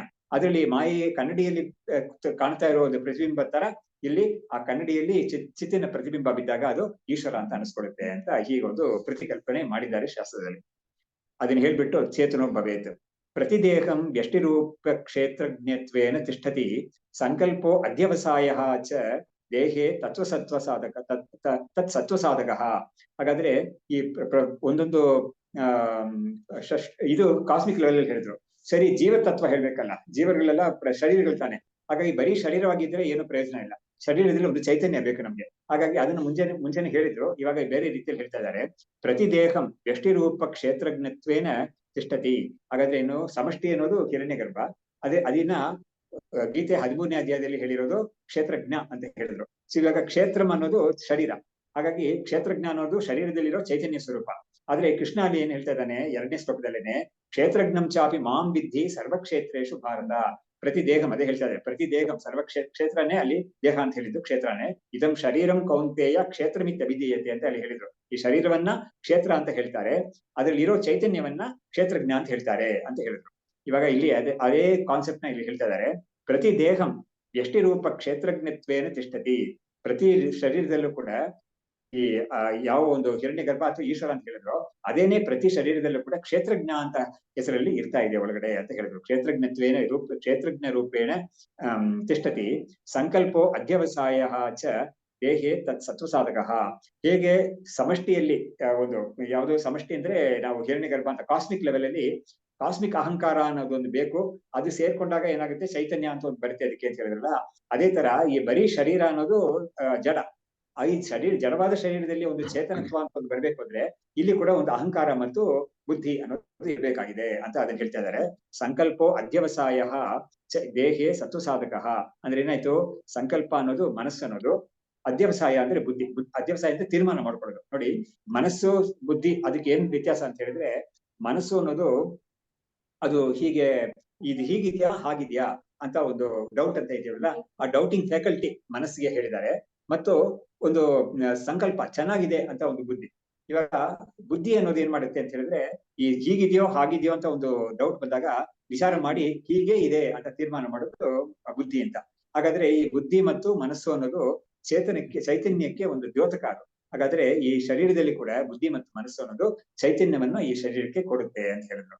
ಅಲ್ಲಿ ಹೇಗೆ ಮಾಯೆ ಅನ್ನೋದ್ರಲ್ಲಿ ಪ್ರತಿಬಿಂಬವಾಗಿ ಆ ಪ್ರತಿಬಿಂಬ ಇಲ್ಲಿ ಬೆಳೀತೋ, ಅದೇ ತರ ಇಲ್ಲಿ ಕೂಡ ಈ ಅಂತಃಕರಣದಲ್ಲಿ ಒಂದು ಪ್ರತಿಬಿಂಬ ಬೆಳುತ್ತೆ. ಇದು ಅವಾಗ ಆ ಶರೀರಕ್ಕೆ ಚೈತನ್ಯ ಸಿಗುತ್ತೆ. ಅವಾಗ ಅದು ಅಲ್ಲಿಂದ ಬಾಕಿ ಶರೀರದ ಬಾಕಿ ಭಾಗಗಳಿಗೆಲ್ಲ ಆ ಚೈತನ್ಯದಿಂದ ಅದಕ್ಕೆ ಸಿಗುತ್ತೆ, ಯಾಕಂದ್ರೆ ಹತ್ತಿರದಲ್ಲಿರೋದ್ರಿಂದ ಅವುಗಳಿಗೆ ಸಿಗುತ್ತೆ ಅಂತ. ಸೊ ಹೀಗೊಂದು ಕಲ್ಪನೆ. ಸೊ ಜೀವ ಈಶ್ವರನ ಒಂದು ತತ್ವವನ್ನು ಹೇಳಿದ್ರು, ಜೀವನ ಒಂದು ತತ್ವವನ್ನು ಹೇಳಿದ್ರು. ಎರಡು ಚೇತನ, ಜೀವ ಮತ್ತು ಜಡ ಎರಡು ಕೂಡ ಚೇತನವೇ ಅನ್ನೋದನ್ನ ನೆನಪಿಟ್ಕೋಬೇಕು. ಜೀವ ಮತ್ತು ಜಡ ಶರೀರ ಜೀವ ಹೇಗೆ ಚೇತನ ಆಗ್ತಾರೆ ಅನ್ನೋದನ್ನ ಇವಾಗ ಹೇಳಿದ್ದೇವರು ಅಂತ. ಜೀವನಿಗೆ ಈ ಕಾಸ್ಮಿಕ್ ಅಹಂಕಾರ ಅಂತ ಬೇಕಾಗಿದೆ, ಜೀವನಿಗೆ ಈ ಶರೀರದಲ್ಲಿರೋ ಈ ಒಂದು ವ್ಯಷ್ಟಿ ಅಹಂಕಾರ ಮತ್ತು ಬುದ್ಧಿ ಬೇಕಾಗಿದೆ ಅಂತ ಅದನ್ನ ಹೇಳಿದ್ರು. ಬುದ್ಧಿ ಮನಸ್ಸು ಎಲ್ಲವೂ ಬೇಕಾಗಿದೆ ಅಂತ. ಕರೆಕ್ಟ್. ಇದಕ್ಕೆ ಅನುಭವಿಸಕ್ಕೆ ಇದು ಇರ್ಬೇಕು ಅಂತ. ಸೊ ಇದನ್ನ ಈ ವಿಷಯವನ್ನ ನಮಗೆ ಗೀತೆಯಲ್ಲಿ ಕೂಡ ಒಂದ್ ಕಡೆ ಬಂದಿದೆ. ಹೇಗ್ ಬರುತ್ತೆ ಅಂತ ಹೇಳಿದ್ರೆ 13ನೇ ಅಧ್ಯಾಯದಲ್ಲೇ ಬಂದಿದೆ ಅದು. ಈ ಒಂದು ಪ್ರಪಂಚವನ್ನ ಸೃಷ್ಟಿ ಮಾಡಿ ವಸ್ತುಗಳೆಲ್ಲ ಭೋಗ, ಅಂದ್ರೆ ಶಬ್ದ ಸ್ಪರ್ಶ ರೂಪರಸ ಗಂಧ ಅಂತ ಯಾವ್ದು ಪ್ರಪಂಚದಲ್ಲಿ ವಸ್ತುಗಳಿದೆಯೋ ಆ ವಸ್ತುಗಳನ್ನೆಲ್ಲ ಸೃಷ್ಟಿ ಮಾಡೋದ್ರಲ್ಲಿ ಪ್ರಕೃತಿಗೆ ಕೆಲಸ ಇರೋದು. ಆದ್ರೆ ಅದನ್ನ ಭೋಗ ಮಾಡೋದು ಅಂತ ಇದೆಯಲ್ಲ, ಅದು ಈ ಚೈತನ್ಯದ ಪುರುಷ ಅಂತ ಇದೆಯಲ್ಲ, ಪುರುಷ ಅವನ ಪಾಲಿದೆ ಅಂತ. ಪ್ರಪಂಚದಲ್ಲಿ ಇರೋದನ್ನೆಲ್ಲ ಸೃಷ್ಟಿ ಮಾಡೋದ್ರಲ್ಲಿ ಈ ಪುರುಷನಿಗೆ ಪಾಲಿಲ್ಲ, ಡೈರೆಕ್ಟ್ ಆಗಿ ಪಾಲಿಲ್ಲ. ಆದ್ರೆ ಅದು ಈ ಪ್ರಕೃತಿ ಅಂತ ಯಾವ್ದನ್ನ ಹೇಳ್ತೀವೋ ಅದು ಸೃಷ್ಟಿ ಎಲ್ಲ ಮಾಡ್ಬಿಡುತ್ತೆ ಅದು. ಆದ್ರೆ ಸೃಷ್ಟಿಯಾಗಿರೋ ಪ್ರಪಂಚವನ್ನ ಭೋಗ ಮಾಡಕ್ಕೆ ಒಂದು ಇದ್ದಲ್ಲ, ಅದೇ ಪುರುಷ ಅಂತ ಹೇಳುತ್ತೆ. ಹಾಗಾಗಿ ಆ ಭೋಗ ಅಂತ ಒಂದಾಗುತ್ತಲ್ಲ, ಅದಕ್ಕೆ ಪುರುಷ ಅನ್ನೋದು ಅವನ ಒಂದು ಕೊಡುಗೆ ಎದುರಿದೆ ಅಂತ ಅಲ್ಲಿ ಹೇಳಿದ್ದಾರೆ. ಇಲ್ಲೂ ಕೂಡ ಅದೇ ತರನೇ ಈಶ್ವರ ಅನ್ನೋನು ಪ್ರಪಂಚವನ್ನೆಲ್ಲ ಸೃಷ್ಟಿ ಮಾಡ್ತಾನೆ, ಜೀವ ಅನ್ನೋನು ಅದನ್ನ ಭೋಗ ಮಾಡ್ತಾನೆ. ಹಾಗಾಗಿ ಪ್ರಪಂಚವನ್ನ ಸೃಷ್ಟಿ ಮಾಡ್ಬೇಕಾದ್ರೆ ಈಶ್ವರ ಚೇತನನಾಗಿರ್ಬೇಕು, ಅದೇ ತರ ಪ್ರಪಂಚವನ್ನ ಭೋಗ ಮಾಡ್ಬೇಕಾದ್ರೆ ಜೀವ ಕೂಡ ಚೇತನನಾಗಿರ್ಬೇಕು. ಅವರಿಬ್ಬರಿಗೂ ಕೂಡ ಚೇತನ ಅನ್ನೋದು ಹೇಗೆ ಬರುತ್ತೆ ಅನ್ನೋದನ್ನ ಇವರು ಈ 2 ಶ್ಲೋಕಗಳಲ್ಲಿ ತೋರಿಸ್ತಾರೆ. ಇವಾಗ ಮುಂದಕ್ಕೆ ಹಿರಣ್ಯ ಗರ್ಭೋ ವೇದೇಶು ಸಮಷ್ಟಿ ವ್ಯಷ್ಟಿ ರೂಪದೃಕ್ ಶ್ರೂಯತೆ ಯಹ ಸ ಸೂತ್ರಾತ್ಮ ಪ್ರಜಾಪತಿ ಇಹ ಉದಿತಃ. ಇವಾಗ ಈಶ್ವರ ಅನ್ನೋನಿಗೆನೆ ಹಿರಣ್ಯ ಗರ್ಭ ಅಂತ ಒಂದು ಹೆಸರಿದೆ ಅಂತ ಹೇಳ್ತಾ ಇದ್ದಾರೆ ಇವರು. ಹಾಗಾಗಿ ಅದು ವೇದಾಂತದಲ್ಲಿ ಒಪ್ಕೊಂಡಿದ್ದಾರೆ, ಶಂಕರಾಚಾರ್ಯರು ಒಪ್ಕೊಂಡಿದ್ದಾರೆ. ತುಂಬಾ ಸ್ವಾರಸ್ಯವಾದ ಒಂದು ತತ್ವ. ಅದು ನಾನು ಮುಂದಕ್ಕೆ ಒಂದೆರಡು ಶ್ಲೋಕ ಹೇಳ್ತೀನಿ ಅದನ್ನ. ಸೊ ಇಲ್ಲಿ ಹಿರಣ್ಯ ಗರ್ಭ ವೇದೇಶು ಸಮಷ್ಟಿ ವ್ಯಷ್ಟಿ ರೂಪದೃಕ್ ಅಂದ್ರೆ ಏನಾಯ್ತು, ವೇದಗಳಲ್ಲಿ ಅಂದ್ರೆ ನಾನಾ ವೇದ ಶಾಸ್ತ್ರಗಳೆಲ್ಲ ಇದೆಯಲ್ಲ, ಎಲ್ಲದರಲ್ಲೂ ಕೂಡ ಹಿರಣ್ಯ ಗರ್ಭ ಅನ್ನೋದನ್ನೇನೆ ಸಮಷ್ಟಿಯಾಗೂ ಅವನೇ ಇರೋದು, ವ್ಯಷ್ಟಿಯಾಗೂ ಅವನೇ ಇರೋದು ಅಂತ ಹೇಳಿದ್ರು. ವ್ಯಷ್ಟಿ ಅಂದ್ರೆ ಇಂಡಿವಿಜುವಲ್ ಬಾಡೀಸ್, ಜೀವಾಸ್. ಸೊ ಇಂಡಿವಿಜುವಲ್ ಜೀವಾಸಲ್ಲಿ ಜೀವ ಅಂತ ಹೆಸರು ತಗೊಳ್ತಾನೆ, ಕ್ಷೇತ್ರಜ್ಞ ಅಂತ ಹೆಸರು ತಗೊಳ್ತಾನೆ. ಕಾಸ್ಮಿಕ್ ಆಗಿರುವಾಗ ಅವನು ಹಿರಣ್ಯ ಗರ್ಭ ಅಂತ ಹೆಸರು ಅವನಿಗೆ ಅಂತ, ಅಷ್ಟೇ ವ್ಯತ್ಯಾಸ. ಹಾಗಾಗಿ ಅವನೇನೆ ಸಮಷ್ಟಿಯಾಗೂ ಇರೋದು ಅವನೇನೆ, ವ್ಯಷ್ಟಿಯಾಗಿ ಒಂದೊಂದು ಶರೀರದಲ್ಲಿ ಬಿಡಿಬಿಡಿಯಾಗಿ ಇರೋದು ಕೂಡ ಅವನೇನೆ ಅಂತ ಹೇಳಿದ್ರು. ಶ್ರೂಯತೆ ಯಹ ಸಹ ಸೂತ್ರಾತ್ಮ ಪ್ರಜಾಪತಿ ಇಹ ಉದಿತಃ. ಅವನಿಗೆ ಸೂತ್ರಾತ್ಮ ಪ್ರಜಾಪತಿ ಅಂತ ಬೇರೆ ಬೇರೆ ಹೆಸರುಗಳೆಲ್ಲ ಕೂಡ ಇದೆ ಅಂತ. ವೇದದಲ್ಲಿ ಹಿರಣ್ಯ ಗರ್ಭ ಅಂತ ಯಾವನ್ ಹೇಳಿದಾರೋ ಅವನ್ನೇ ಸೂತ್ರಾತ್ಮ ಪ್ರಜಾಪತಿ ಅಂತ ಹೇಳಿದ್ದಾರೆ ಅಂತ ಹೇಳ್ತಾರೆ ಇವರು. ಸೂತ್ರಾತ್ಮ ಅಂದ್ರೆ ಏನು ಅಂತ ಹೇಳಿದ್ರೆ, ಸೂತ್ರ ಅಂದ್ರೆ ನಮ್ಗೆ ಗೊತ್ತು ಒಂದು ದಾರಿ, ಒಂದು ದಾರ, ಒಂದು ಸೂತ್ರ ತರ ದಾರ. ಆ ದಾರ ಏನ್ ಮಾಡುತ್ತೆ ಅಂದ್ರೆ ಎಲ್ಲವನ್ನೂ ಪೋಣಿಸ್ಕೊಂಡು ಇಟ್ಕೊಂಡಿರಕ್ಕೆ ಒಂದು ದಾರ ಬೇಕಲ್ವಾ. ಅದೇ ತರನೇ ಆ ಸೂತ್ರಾತ್ಮನೇ ಸಕಲ ಜೀವಗಳನ್ನು ಕೂಡ ಪೋಣಿಸ್ಕೊಂಡು ಸೇರ್ಕೊಂಡು ಇರೋ ಒಂದು ಅಂತ. ಈ ವ್ಯಷ್ಟಿ ಮತ್ತು ಸಮಷ್ಟಿ ಅನ್ನೋದಕ್ಕೆ ಶಾಸ್ತ್ರದಲ್ಲಿ ಕೂಡ ಉದಾಹರಣೆ ಏನು ಅಂತ ಹೇಳಿದ್ರೆ, ನಾವು ಅದನ್ನು ತಿಳ್ಕೊಳ್ಳಿಕ್ಕೆ ತುಂಬಾ ಚೆನ್ನಾಗಿರೋ ಉದಾಹರಣೆ ನೋಡಿ. ಒಂದೇ ಒಂದು ಮರ ಅಂತ ಹೇಳಿದಾಗ ನಾವು ಅದನ್ನ ಕಾಡು ಅಂತ ಹೇಳಲ್ಲ. ಕಾಡು ಅಂತ ಹೇಳಿದಾಗ ಬೇಕಾದಷ್ಟು ಮರಗಳಿರುತ್ತೆ ಅದು. ಹಾಗಾಗಿ ಒಂದು ವನ ಅಂತ ಹೇಳಿದಾಗ ಬೇಕಾದಷ್ಟು ಮರ ಇರುತ್ತೆ. ಅದರಲ್ಲಿ ಬಿಡಿಯಾಗಿರೋದು ಒಂದೇ ಒಂದು ಮರ. ಹಾಗಾಗಿ ವ್ಯಷ್ಟಿ ಅನ್ನೋದು ಮರ, ವನ ಅನ್ನೋದು ಸಮಷ್ಟಿ ಅಂತ. ಹೀಗೆ ಒಂದು ವ್ಯತ್ಯಾಸ ಇದೆ, ಅದನ್ನ ಸುಲಭ ತಿಳ್ಕೊಬಹುದು ನಾವು ಅಂತ. ಹೀಗೆ ಹೇಳಿ ಸೂತ್ರಾತ್ಮ ಪ್ರಜಾಪತಿ ಇಹ ಉದಿತಃ ಅಂತ ಹೇಳ್ಬಿಟ್ಟು ಮುಂದೆ ಹೇಳ್ತಾ ಇದ್ದಾರೆ. ಅಲ್ಲಿ ಸೂತ್ರ ಅನ್ನೋದು ಸೂತ್ರ ಪ್ರಾಯವಾಗಿ ಫಾರ್ಮುಲಾ, ಒಂದು ಲೆಕಾನಿಕ್ ಆಗಿ ಹೇಳಿರೋದು ಅಂತ ಹೇಳಿದ್ರು. ಸೂತ್ರ ಅನ್ನೋದಕ್ಕೆ ತುಂಬಾ ಬೇರೆ ಬೇರೆ ಅರ್ಥಗಳಿದೆ. ಇಲ್ಲಿ ಸೂತ್ರಾತ್ಮ ಅಂತ ಹೇಳಿದ್ರೆ ಸೂತ್ರೇ ಮಣಿಗಣ ಇವ ಅಂತ ಗೀತೆಯಲ್ಲಿ ಬಂದಿದೆಯಲ್ಲ, ಹೇಗೆ ಒಂದು ಮುತ್ತಿನ ಹಾರ, ಅದು ಹಾರ ಅಂತ ಹೇಳ್ಸ್ಕೋಬೇಕಾದ್ರೆ ಮಣಿಗಳಿರ್ಬೇಕು, ಅದನ್ನ ಸೇರಿಸ್ಕೊಳ್ಳೋಕೆ ಒಂದು ಸೂತ್ರ ಅನ್ನೋ ಒಂದು ಇರ್ಬೇಕು. ಅದು ಬಂಗಾರದ ಕಂಬಿ ಆದ್ರೂ ಹೇಳಿ ಅಥವಾ ಬರೀ ದಾರವಾದ್ರೂ ಹೇಳಿ, ಏನೇ ಇದ್ರೂ ಕೂಡ ಅದನ್ನ ಸೇರಿಸಿ ಪೋಣಿಸಿ ಅದನ್ನ ಒಟ್ಟಿಗೆ ಇಟ್ಕೊಳ್ಳಕ್ಕೆ ಒಂದು ಬೇಕು. ಆ ದಾರ ಅಂತ ಹೇಳಿದ್ರೆ ಎಲ್ಲ ಚದರಿ ಹೋಗ್ಬಿಡುತ್ತೆ, ಅದು ಬೇರೆ ಬೇರೆ ಆಗ್ಬಿಡುತ್ತೆ. ಸೊ ಎಲ್ಲರನ್ನು ಸೇರಿಸಿ ಇಟ್ಕೊಳ್ಳಕ್ಕೆ ಒಂದು ಬೇಕು, ಅದನ್ನ ಸೂತ್ರ ಅಂತ ಹೇಳ್ತಾರೆ. ಇಲ್ಲೂ ಕೂಡ ಇಡೀ ಪ್ರಪಂಚದಲ್ಲಿ ಸೃಷ್ಟಿಯಲ್ಲಿ ಕೂಡ ಎಷ್ಟೋ ಜೀವಗಳಿದ್ದಾರೆ. ಅದೇನೋ ಜೀವಗಳು ಅಂತ ಹೇಳಿದ್ರೆ ಬರೀ ಮನುಷ್ಯ ಅಲ್ಲ, ದೇವತೆಗಳು ಎಲ್ಲವೂ ಸೇರುತ್ತೆ, ಪ್ರಾಣಿ ಪಕ್ಷಿಗಳು ಕಿರಿಮಿ ಕೀಟ ತನಕ ಎಲ್ಲ, ಬ್ರಹ್ಮಾದಿ ಸ್ತಂಭ ಪರ್ಯಂತ ಅಂತ ಹೇಳ್ತಾರೆ. ಸ್ತಂಭ ಅಂದ್ರೆ ಒಂದು ಮೈಕ್ರೋಸ್ಕೋಪಿಕ್ ಆರ್ಗ್ಯಾನಿಸಮ್. ಸೊ ಬ್ರಹ್ಮ ಅನ್ನೋದು ಎಲ್ಲದಕ್ಕಿಂತ ದೊಡ್ಡ ಜೀವ, ಅತ್ಯಂತ ಸಣ್ಣ ಜೀವ ಅಂತ ಹೇಳಿದ್ರೆ ಏನು, ಈ ಒಂದು ಸ್ತಂಭ ಅಂತ ಹೇಳಿದ್ರೆ ಅದೇ ಒಂದು ಸಣ್ಣ ಮೈಕ್ರೋಸ್ಕೋಪಿಕ್ ಆರ್ಗ್ಯಾನಿಸಮ್. ಆ ಬ್ರಹ್ಮಕೀಟ ಜನನಿ ವರ್ಣಾಶ್ರಮ ವಿಧಾಯಿನಿ ಅಂತ ಬರುತ್ತೆ ಲಲಿತಾ ಸಹಸ್ರನಾಮದಲ್ಲಿ. ಸೊ ಇಲ್ಲಿ ಅಷ್ಟು ಜೀವಗಳನ್ನು ಸೇರಿಸ್ಕೊಂಡು ಒಂದೇ ಒಂದು ಸೂತ್ರ ಆತ್ಮ ಇದೆ ಅಂತ. ಸೊ ಹಾಗಾಗಿ ಈ ಹಿರಣ್ಯಗರ್ಭನಿಗೂ ಇವ್ರು ಈ ಬಿಡಿ ಜೀವಗಳಿಗೂ ಒಂದು ವ್ಯತ್ಯಾಸ ಏನಂತ ಹೇಳಿದ್ರೆ, ಆ ಸೂತ್ರಾತ್ಮ ಅನ್ನೋನು ಅಷ್ಟು ಜೀವಗಳಲ್ಲೂ ಕೂಡ ನಾನು ಅಂತ ಇಟ್ಕೊಂಡಿರೋರು. ಹಾಗಾಗಿ ಅವನಿಗೆ ಇವ್ರು ಬೇಕಾದವರು ಇವ್ರು ಬೇಡದವರು ಅಂತಿಲ್ಲ, ಯಾಕಂದ್ರೆ ಎಲ್ಲರೂ ನಾನೇ ಆಗಿರುವಾಗ. ಆದ್ರೆ ಬಿಡಿ ಜೀವ ಇದ್ದಾನಲ್ಲ, ಅವನಿಗೆ ನೀನ್ ಬೇರೆ ನಾನ್ ಬೇರೆ ರಾಗದ್ವೇಷಗಳೆಲ್ಲ ಇರುತ್ತೆ. ಅದಕ್ಕೆ ಇದರಲ್ಲಿ ಕಠೋಪನಿಷತ್ತಲ್ಲಿ ಒಂದು ಮಂತ್ರದಲ್ಲಿ ಈ ಈ ಆತ್ಮ ಸಾಕ್ಷಾತ್ಕಾರ ಹೇಗೆ ಹೊಂದೋಗುತ್ತೆ, ಅಧ್ಯಾತ್ಮ ಯೋಗ ಅಂತ ಹೇಳ್ತಾರೆ. ಅಧ್ಯಾತ್ಮ ಯೋಗ ಅಂತ ಹೇಳಿದಾಗ ಅದಕ್ಕೊಂದು ಕ್ರಮ ಹೇಳಿದ್ದಾರೆ. ಅಂದ್ರೆ ನಮಗೆ ಔಟ್ವರ್ಡ್ ಟರ್ನ್ ಆಗಿರೋ ಇಂದ್ರಿಯಗಳನ್ನೆಲ್ಲ ನಾವು ಇನ್ವರ್ಡ್ ಟರ್ನ್ ಆಗಿ ಇಟ್ಕೋಬೇಕು. ಅದಕ್ಕೆ ಏನ್ ಮಾಡ್ತಾರೆ ಅಂದ್ರೆ, ಈ ಇಂದ್ರಿಯಗಳನ್ನೆಲ್ಲ ಮನಸ್ಸಲ್ಲಿ ಲಯ ಮಾಡೋದು, ಮನಸ್ಸನ್ನ ಬುದ್ಧಿಯಲ್ಲಿ ಲಯ ಮಾಡೋದು. ಆ ಬುದ್ಧಿಯನ್ನ ನೆಕ್ಸ್ಟ್ ವಿಷಯ ಒಂದು ನೆಕ್ಸ್ಟ್ ಸ್ಟೇಜ್ ಇದೆ, ಅದಕ್ಕೆ ಮಹತ್ ಅಂತ ಹೇಳಿದ್ದಾರೆ. ಆ ಮಹತ್ ಅನ್ನೋದಕ್ಕೆ ಶಂಕರಾಚಾರ್ಯರು ಹಿರಣ್ಯಗರ್ಭ ಅಂತ ಹೇಳಿದ್ದಾರೆ. ಅದನ್ನ ಆ ಮಹತ್ ಅಲ್ಲಿ ಲಯ ಮಾಡ್ಬಿಟ್ಟು, ಆ ಹಿರಣ್ಯಗರ್ಭ ಅಂತ ಒಂದ್ರಲ್ಲಿ ಮನಸ್ಸನ್ನ ಲಯ ಮಾಡ್ಬಿಟ್ಟು ಅದನ್ನ ಶುದ್ಧ ಬ್ರಹ್ಮದಲ್ಲಿ ಆತ್ಮನಲ್ಲಿ ಸೇರಿಸ್ಬೇಕು ಅಂತ ಇದೆ ಅಲ್ಲಿ. ಅವಾಗ ಆತ್ಮ ಅಂತ ಹೋಗಿದ್ವಿ, ಅದಕ್ಕೆ ಜಸ್ಟ್ ಇಮಿಡಿಯೇಟ್ ಪ್ರೇಯರ್ ಆಗಿರೋ ಮುಂಚೆ ಇರೋ ಒಂದು ಸ್ಟೇಜ್ ಯಾವ್ದು, ಅದಕ್ಕೆ ಮಹತ್ ಅಂತ ಹೇಳಿದ್ದಾರೆ, ಹಿರಣ್ಯಗರ್ಭ ಅಂತ. ಅದಕ್ಕೆ ಭಗವತ್ಪಾದರು ಹೇಳಿದ್ದಾರೆ ಅಲ್ಲಿ, ಅದು ಯಾತಿಗೆ ಅದು ಆ ಸ್ಟೇಜ್ ಯಾತಿಗೆ ಬೇಕು ನಮ್ಗೆ ಅಂತ ಕೇಳಿದ್ರೆ, ನಾವು ಸಾಮಾನ್ಯವಾಗಿರುವಾಗ ನಮ್ಗೆ ರಾಗದ್ವೇಷಗಳೆಲ್ಲ ಇರುತ್ತೆ, ನಾನು ಇವಾಗ ಹೇಳಿದ ರೀತಿಯಲ್ಲಿ. ಆದ್ರೆ ಆ ಮಹತ್ ಅನ್ನೋ ಜೊತೆಗೆ ನಾವು ಐಡೆಂಟಿಫೈ ಮಾಡ್ಕೊಂಡಾಗ ಏನಾಗುತ್ತೆ, ಎಲ್ಲವೂ ನಾನೇ ಅಂತ ಬುದ್ಧಿ ನಮ್ಗೆ ಬರುತ್ತೆ. ಕ್ರಿಯೇಷನ್ ಇರೋದು ಎಲ್ಲವೂ ನಾನೇ ಅಂತ, ಕ್ರಿಯೇಷನ್ ಅನ್ನ ಮೀರಿ ಇರೋದು ಬ್ರಹ್ಮಸ್ವರೂಪ. ಹಾಗಾಗಿ ಆ ಪೆನಲ್ಟಿಮೇಟ್ ಅಂತ ಹೇಳ್ತಾರಲ್ಲ, just before merging with the ultimate Brahman, ಒಂದು ಪೆನಲ್ಟಿಮೇಟ್ ಸ್ಟೇಜ್ ಒಂದಿದೆ. ಅದು it is in the creation only, no doubt. But creation ಅಲ್ಲಿ ಇದ್ರೂ ಕೂಡ ಅದು ಕ್ರಿಯೇಷನ್ ಅಲ್ಲಿ ಎಲ್ಲವನ್ನೂ ಸೇರಿಸ್ಕೊಂಡಿರೋ ಒಂದು ವಸ್ತು ಅದು. ಹಾಗಾಗಿ ನಮಗೆ ಶುದ್ಧತಾ ಆಪಾದಯೇತದ ಭಗವತ್ಪಾದಗಳು ಶುದ್ಧತೆಯನ್ನು ನಾವು ಪಡ್ಕೋಬೇಕಾಗಿದೆ. ಆ ಪಡ್ಕೊಂಡ ಮೇಲೆ ನಮ್ಗೆ ಬ್ರಹ್ಮಸ್ವರೂಪ ಒಂದು ಭರ್ಜನ ಸಾಧ್ಯವಾಗುತ್ತೆ. ಆ ಶುದ್ಧತೆ ಇಲ್ಲದೆ ಹೋದ್ರೆ ನಮಗೆ ಇಲ್ಲೇ ಇರ್ತೀವಿ, ನಾವು ಪ್ರಪಂಚದಲ್ಲೇ ಇರ್ತೀವಿ ನಾವು. ಹಾಗಾಗಿ ಆ ರಾಗದ್ವೇಷಗಳನ್ನ ಮೀರಿ ಇರೋ ಸ್ಟೇಜ್ ಅದು ಅಂತ ಅಂತ ಒಂದು ಸ್ಟೇಜ್ ನ ಕ್ರಿಯೇಷನ್ ಒಳಗಡೆನೆ ತಿಳಿಸಿದೆ ಶಾಸ್ತ್ರ. ಅದೇ ಹಿರಣ್ಯಗರ್ಭ ಅಂತ ಒಂದು. ಹಾಗಾಗಿ ಅದಕ್ಕೆ ದೋಷ ಇರೋದಿಲ್ಲ ಅದಕ್ಕೆ. ಹಾಗಾಗಿ ಇಲ್ಲಿ ಹೇಳ್ಬಿಟ್ಟು ಅದನ್ನ ತಸ್ಯ ಶ್ರೇಷ್ಠಾಃ ತ್ರಯೋ ದೇಹಾಃ ಸೃಷ್ಟಿ ಅಂತ ಸ್ಥಿತಿ ಹೇತವಃ ಸೃಷ್ಟಿ ಅಂತ ಸ್ಥಿತಿ ಹೇತವಃ ಬ್ರಹ್ಮ ರುದ್ರೋ ವಿಷ್ಣು ಇತಿ ಗುಣತ್ರಯ ಸಮುತ್ಕೃತಾಃ ಅಂತ ಹೇಳಿದ್ರು. ಇವಾಗ ಏನ್ ಮಾಡ್ತಾ ಇದ್ದಾರೆ, ಆ ಈಶ್ವರ ಅಂತ ಒಂದು ತತ್ವ ಇದೆಯಲ್ಲ, ಈಶ್ವರ ಅಂದ್ರೆ ನಾವು ಶಿವ ಪಾರ್ವತಿ ಈಶ್ವರ ಅಲ್ಲ. ಆ ಈಶ್ವರ ಅನ್ನೋದು ಬೀರಿರೋ ಒಂದು ವಸ್ತು, ಅದಕ್ಕೆ ಸೆಪರೇಟ್ ಶರೀರ ಅಂತ ಯಾವ್ದು ಇಲ್ವೇ ಇಲ್ಲ. ಅದು ಅದೇ ತತ್ವ ಏನ್ ಮಾಡಿ ಅದಕ್ಕೆ ಈಶ್ವರ ಅಂತ ಹೇಳಿರೋದು. ಅದು ಈ ಸೃಷ್ಟಿ ಸ್ಥಯ ಅನ್ನೋದನ್ನ ಮಾಡ್ಬೇಕಾದ್ರೆ ಅದಕ್ಕೆ ಬ್ರಹ್ಮ ರುದ್ರ ಬ್ರಹ್ಮ ವಿಷ್ಣು ಶಿವ ಅಂತ ಒಂದು 3 ಶರೀರಗಳನ್ನ ಅದೇ ತಗೊಂಡೆ, ಅದೇ ತ್ರಯೋ ದೇಹ ಅಂತ ಹೇಳಿ ಅದಕ್ಕೆ 3 ಶರೀರಗಳು ಸಿಗುತ್ತೆ ಅದಕ್ಕೆ.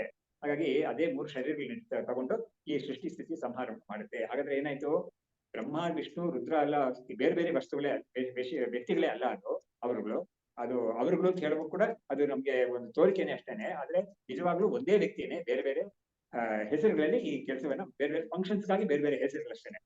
ಈ ತರ ಒಂದು ಕಲ್ಪನೆಯನ್ನು ಮಾಡಿದ್ದಾರೆ. ಸೊ ಹಾಗಾಗಿ ಇದು ಶಂಕರಾಚಾರ್ಯರಿಗೆ ತುಂಬಾ ಅಭಿಮತವಾದ ವಿಷಯ ಇದು.